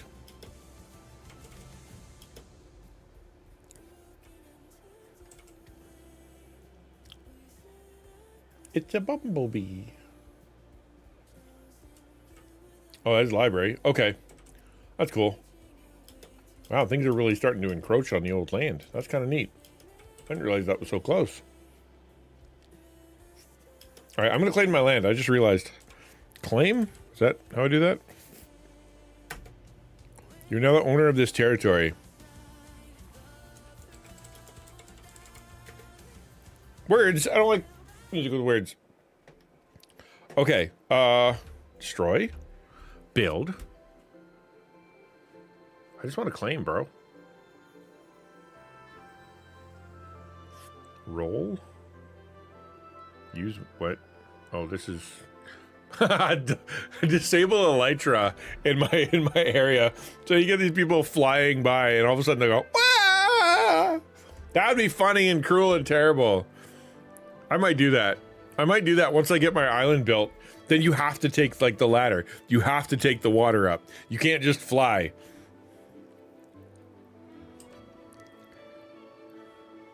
Oh, center 6 more chunks in all directions? Oh, okay. So claim, abandon. I apparently can't do that. So, how? Okay, I gotta go to the middle of my land, but my land is so big. Okay, this is about the middle, I think. Give or take. I would claim... No, I can't do that, because I'll be claiming Zach's land. I don't want to do that.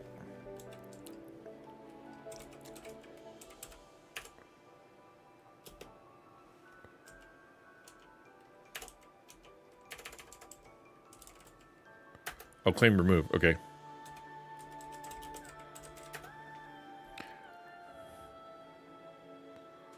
Oh. I think I need to be over where I was. I don't like this system. I like the golden shovel. It was so much, so visual, easy to do. It's nice and soft. Well, it is, I mean, it's game music, right? Like, it's designed to be game music.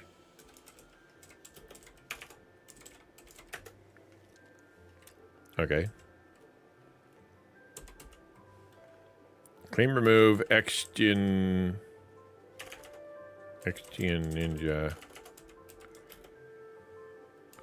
XtianNinja. Nope, no idea. What did you say? Use F3G to see chunks and measure how far to go. What? Measure chunks. F3, and then F3G. Chunk border. Okay, yeah.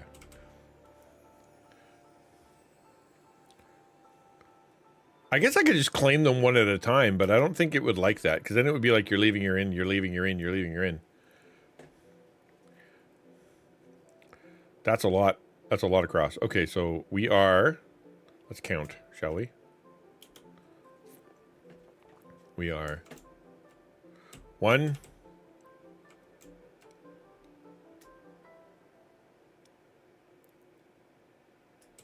1, 2, 3, 4, 5, 6, 7, 8 chunks across, and 1, 2, 3, 4 chunks wide. So it's 8 by 4. Does that help in any way? Or should I just walk through every single chunk and claim it? Because that might be quicker. I'm going to see what happens if I do that. Because right now, this is mine. Right here. Boop. So if I go here, and I go claim.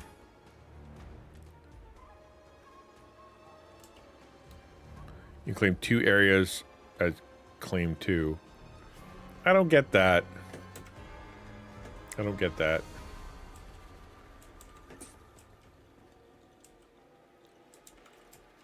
So if I go slash, no, because I don't know what direction it's going to claim. Is it going to claim that way, or is it going to claim that way, or behind me, or in a circle around me? I don't want to claim a circle. I want to claim a rectangle.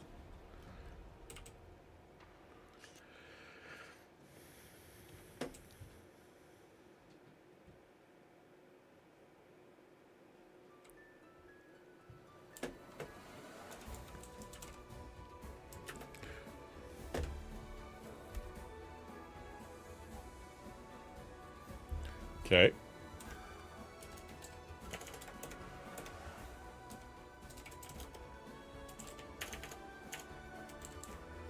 Using slash save gets you 1 chunk. Claim 1 gets you 9 chunks in a 3 by 3 area.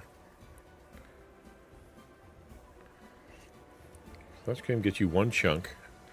Slash claim 1 gets you 9 chunks in a 3 by 3 area. So, okay. Steam still doesn't work. Wow. Okay, so if I go here, I need to find my corner. Okay, fine. 1, 2. So I feel like if I claim here, this is the correct thing to do. Slash claim 1.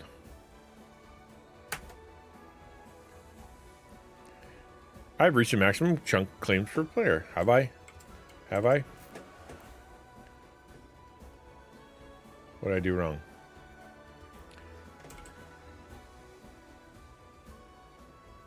Left the territory? Okay, we're gonna have to work on this another time because I don't know what's going on. Now I don't have enough chunks. I don't know which chunks I claimed. Oh well. Figure that out another time. In the meantime, I'm going to go take down my house. Everything's broke. I know, right? That's, again, the all eggs, one basket problem. Just wait till Amazon goes down and nobody can shop.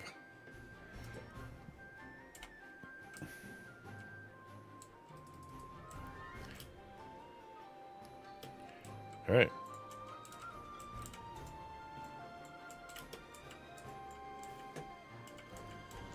When you stay in your claim area, you can't see claims. Yeah, I'll have to figure it out offline. It's not working on when I'm playing. Not sure anybody wants to hang out and figure out claims. Although people who are going to be on here, they're going to want to figure it out.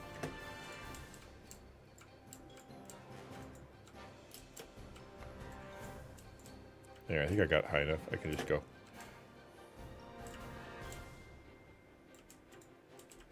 I don't know what I'm breaking. What's popping when I do that? Is it glass?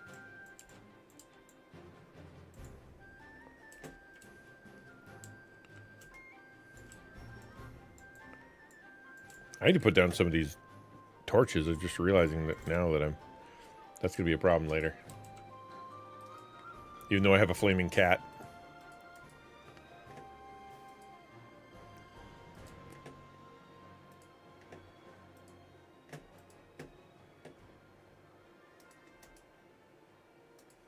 That should do it.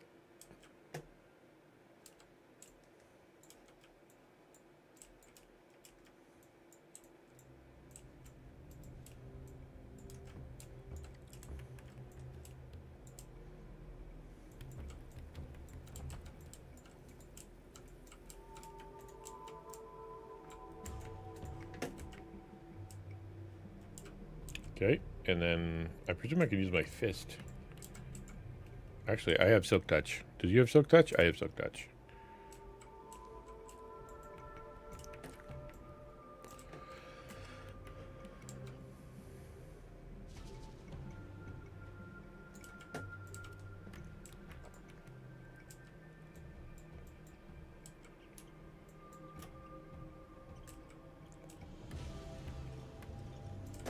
Makes you wonder what happened down at the Amazon factory. Like, when they got you, they have redundancies on their redundancies, right? Like, it's, I have to register ownership of my furnaces.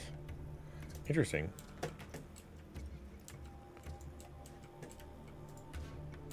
Okay, I think I could pick you up. Cool. Wow.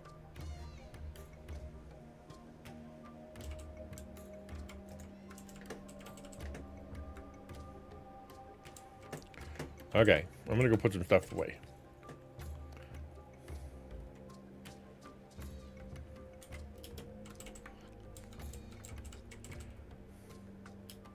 Yeah, like Amazon's should have crazy redundancies. Like say buildings upon buildings and internets upon internets. But, you know, I guess I wonder if it was a cyber attack. Because I'd imagine that they exist with cyber attacks coming like crazy, right? Like there'd be endless.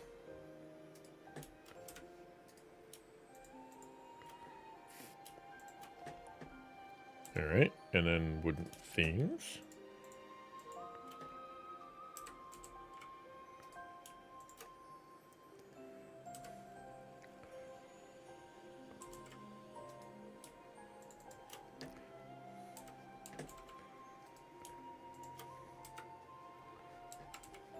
I don't know what is in here or here. I should probably check. Well, I mean, it only makes sense that they wouldn't have done it unless it's either a natural disaster, or it's something that they did not expect, or it's someone like did something bad, right? So there's only so many ways that you can take down an entire half the internet. Someone's got to do something. Although I have friends that work in the, you know, in this kind of thing, and the truth is, a lot of the stuff is held together by you know, bubblegum and Scotch tape. Earthquakes in Alaska? Okay, maybe.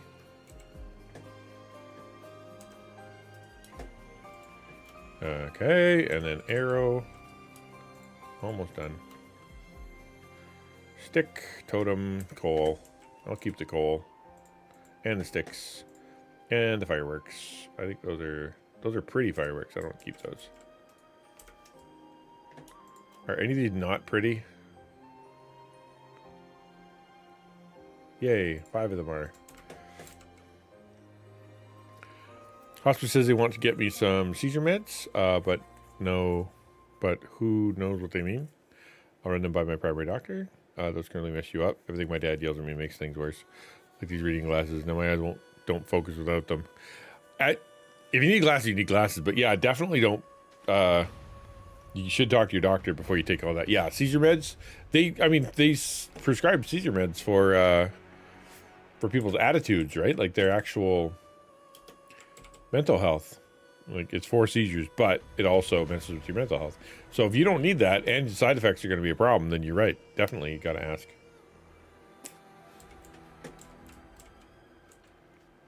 Dirt's missing. A little zombie could get through there.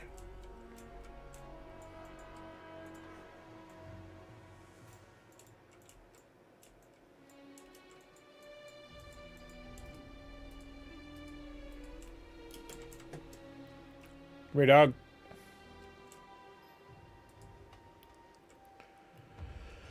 Forgot my dirt. I was gonna get dirt and I forgot my dirt.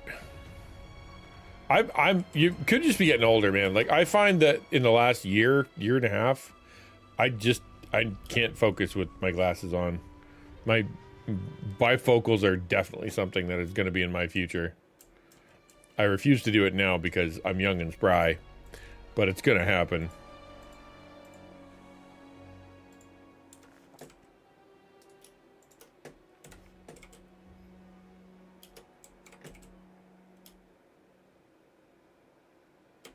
Gotta love how the shader knows, right? Like, because the tree up here, so there's no water underneath. But when you get out from under there, boom, water.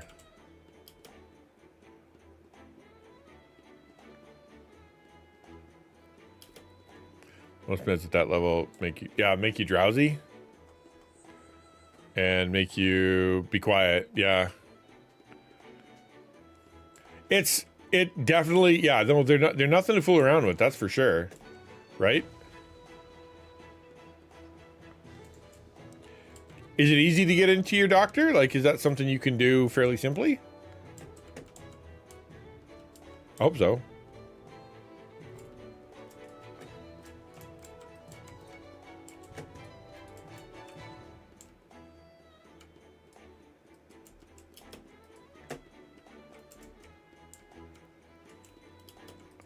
Up here, if we wanted to see our doctor, it's, you know, sure, come in 3 months.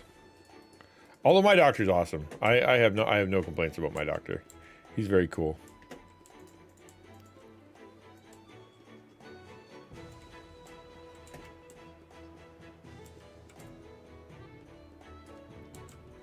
Oh, see, you're smart.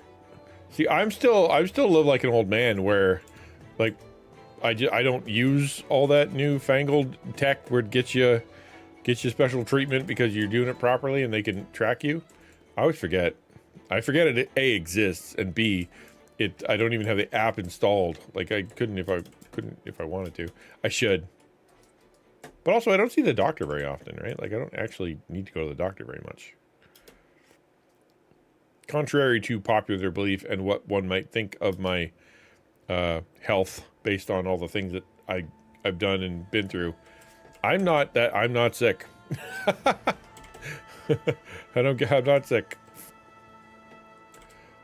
It's like an old timey thing. Like when I got all my stuff for Reach, they're like, you should use an Uber. And I'm like, I've never used an Uber before in my entire life. Right? It's just never come up. So it's funny. I become a not a troglodyte, not a hermaphrodite, a Luddite. I've become a Luddite for the weirdest things. So for those curious about this game, I will show you this game. It is I think it's fun. I'm actually. Can you guys hear it? No, you can't hear it.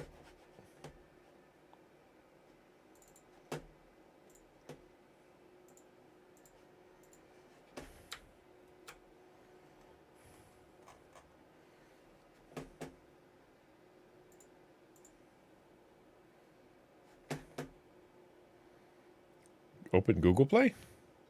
Okay.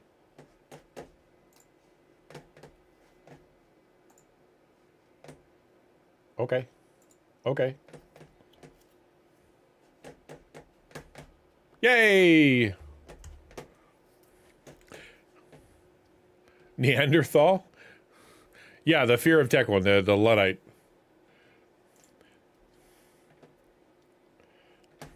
Like it's like summon someone from the internet. I don't want to summon someone from the internet. That sounds like a terrible idea. Like, oh, everybody does it all the time. What are you talking about? It's everybody does it. Like, good for them. Like, I'd call a taxi.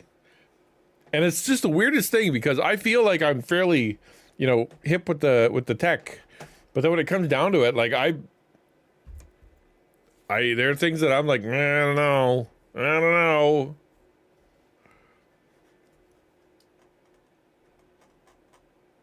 You guys can't hear the music. I can, and it's lovely.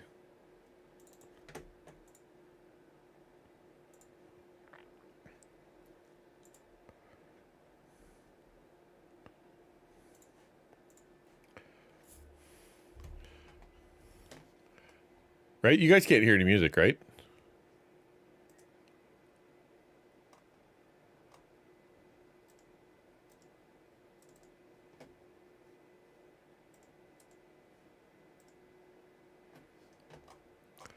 I wonder why. Let's try it again.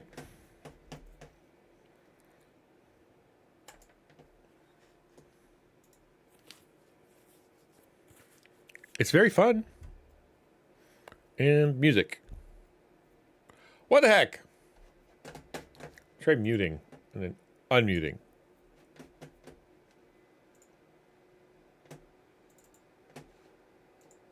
Let's try this.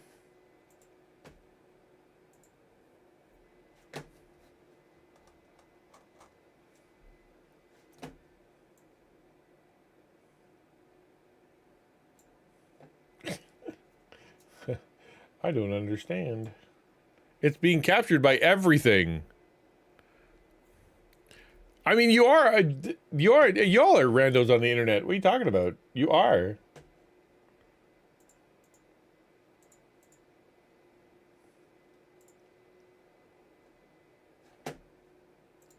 I'm going to exit again. Wait a second. I mean, everybody's a rando on the internet. I don't know if I want to summon one to me in a town I'd never been to. I've heard so many scary stories about, people getting murderized and all sorts of terrible stuff. I don't want to get murdered.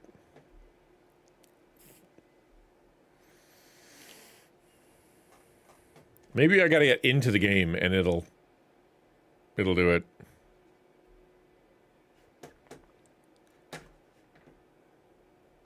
I have been already recruited Isabella. I've recruited the snot out of her. All right, so settings, graphics, full screen.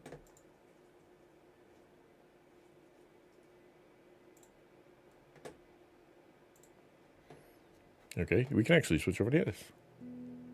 There we go. Neat. Okay, it's got great music. Oh, you guys can hear it now. See? I don't know why. I just had to launch the real game.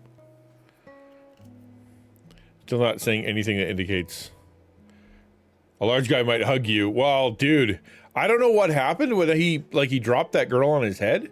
The Dan Clancy, he dropped some girl. I don't know what happened, but apparently people are just out for blood with that guy.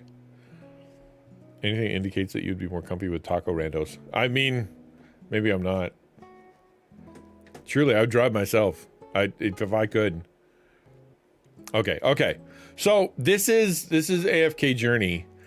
It's a gotcha game. So let's just start with that. It is a gotcha game, and what they do is the trick for AFK is that you can, while you're not playing, it's gathering stuff. So you don't have to grind for resources. It auto grinds for you.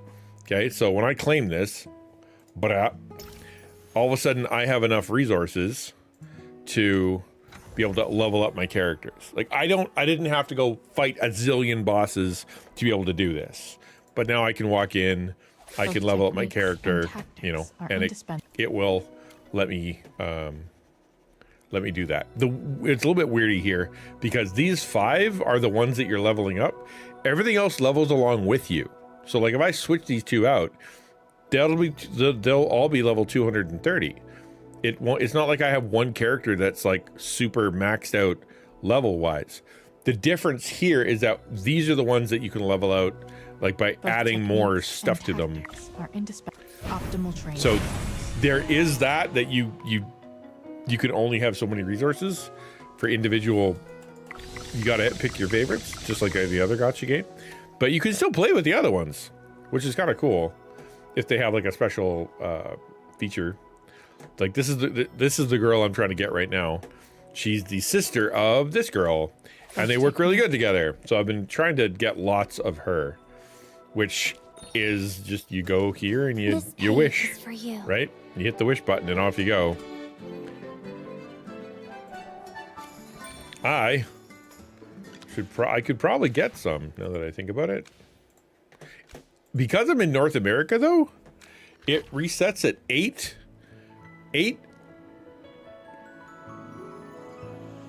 p.m. You know? Like it's just so late. I can't get any more. Oh no. What I need, I wanted to show you guys like a wish because it's kind of cool looking, but I don't think there is anything I can do to get more wishes. No, I can't. I do one, but I don't want to. I don't need much. So there's an adventure. So just you know, for fun. So when I go here, I will be able to go to whatever the next adventure part of the adventure is, and it's all voice acted, which is kind of cool. What kind of tasks does the Adamant Syndicate usually give you? Curious, huh? You want a piece of the pie, don't you? All right, Not great I'll voice tell acting. you. We've mostly just been transporting treasures to their camps and putting things together. We've pretty much explored all the nearby ruins. Oh, except for the Sun Temple. Why not the Sun Temple? The Syndicate locked down that whole area, probably hoarding all that treasure to themselves. Hoarding treasures? We're not entirely sure about the details, but it seems like that. Otherwise, why would they guard it so fiercely? And thus the adventure continues, right? So when you go down here, you can, this is your AFK part. So you set up your battle. It's a tactical sort of thing. So she's a shield. She shields the rest of them. This one is the, she's a support, right? She's a support. This is my main damage doer. And so she gets support. So if I move her, see the little eyeball goes above her. So it's all, you know, it's like which characters work better with each other. It's the same with all the other game, but I don't have to level 1,000,000 characters to play. In fact, I have not hit a wall yet because it gives me everything I need in order to keep going. I just gotta wait a day. If you're impatient and you want to level up fast, you can give it money, but you don't have to. And then you hit auto battle. And it does it.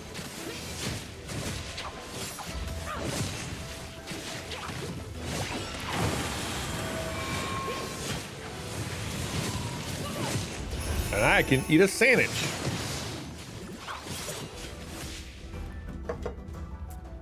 Well, victory is deserved. See? And then I hit auto progress, and now it's taking care of itself, adding more materials to me as it wins battles, with me just kind of able to play the game. I'll go fight this guy.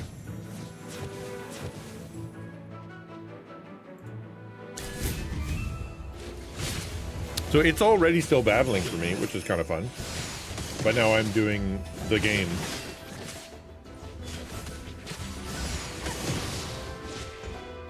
What is the next quest? Ta-da!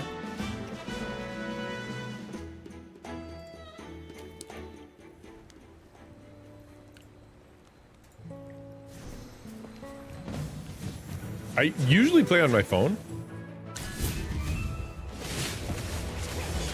And I'll actually sit there and I'll have it auto battle and then just sit there and read while it's smashing away. What is the next quest?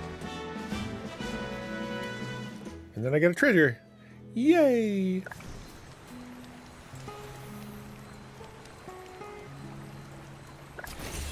Yay, I can wish, I think. I think I did enough to be able to wish.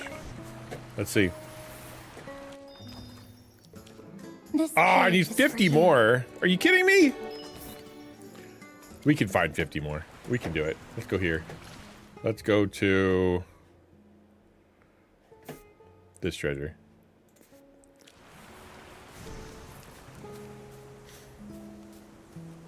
This story's actually kind of fun. It really is. Like, did I get 50 more? I don't even know. It doesn't sound like it's a great story beat from the voice acting, but I've actually found it a pretty entertaining story. You're a wizard, you're Merlin, essentially, and the land is becoming corrupt. So you went to a town and everybody was like getting corrupted. The vines, the berries were corrupted. Then you go to the forest where the elves live, and that's all corrupted. And like, what's going on? You're finding out that there's a syndicate out there that's poisoning the land on purpose because they're working with the bad guys. And that's all I really know so far. I haven't got super far in the story. All right, am I good? Can I wish now? This page is for I you. need 33 more. We're getting there. We're so close. We'll keep finding treasures until such time as we... There we go.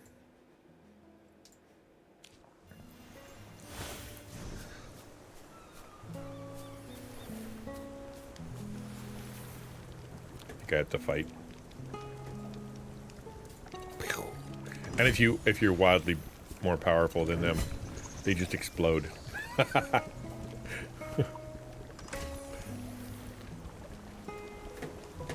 Which I love. Nothing like being OP to make me happy. More treasure. Oh, hang on. Ooh, there's stuff over here. That's a big treasure. We can get that one. Okay. You explode. You explode. Now give me my treasure.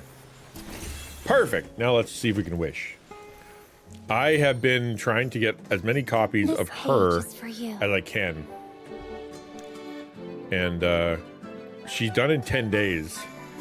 And every time you do 40 wishes, you're guaranteed to get. I have not gotten her except on the 40th wish 3 times. I feel like it's almost making me, have to spend all my diamonds. Like it wants my money. Come on, baby. Papa needs a new pair of shoes. Nope, still no. That's not even good. One character I've already got.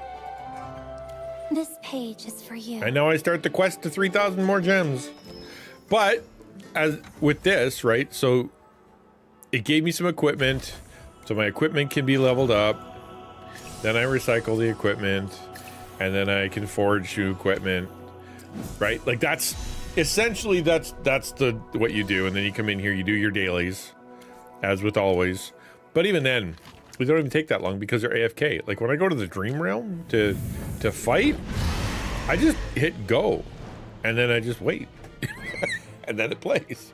Really, really, it doesn't sound that fun, but for me, it's nice because I don't have to play a ton, right? I can just sit there and let it go.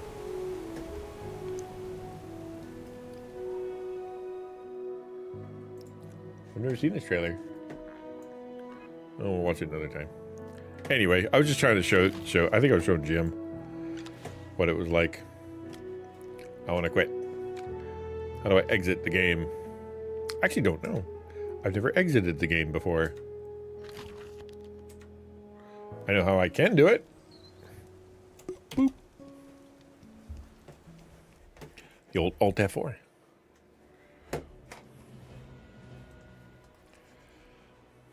But on the PC, like it's on the PC, it's not quite as fun because I don't want to sit in front of my computer. Like this is for when, I go to the bathroom or I'm sitting there having breakfast or something and I just, play the game on the side while doing something else. That's kind of fun to me. And then if I have time on like a Sunday, I can listen to the story. That's it. That's my whole pitch. If you guys want to play, I do have a clan. I think they're called a clan. You can come find me and you can join my clan, and then we can help each other out. But no pressure. Let's raid out. Who we headed to?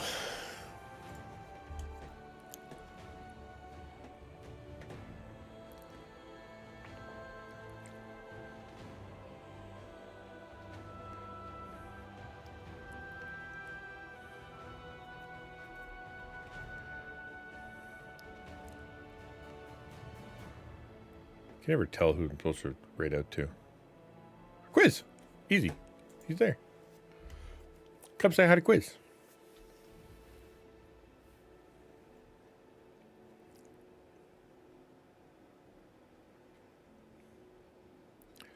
All right, dudes. I'll see you tomorrow. Taco Tuesday. I hope to have some taco stuff to talk about.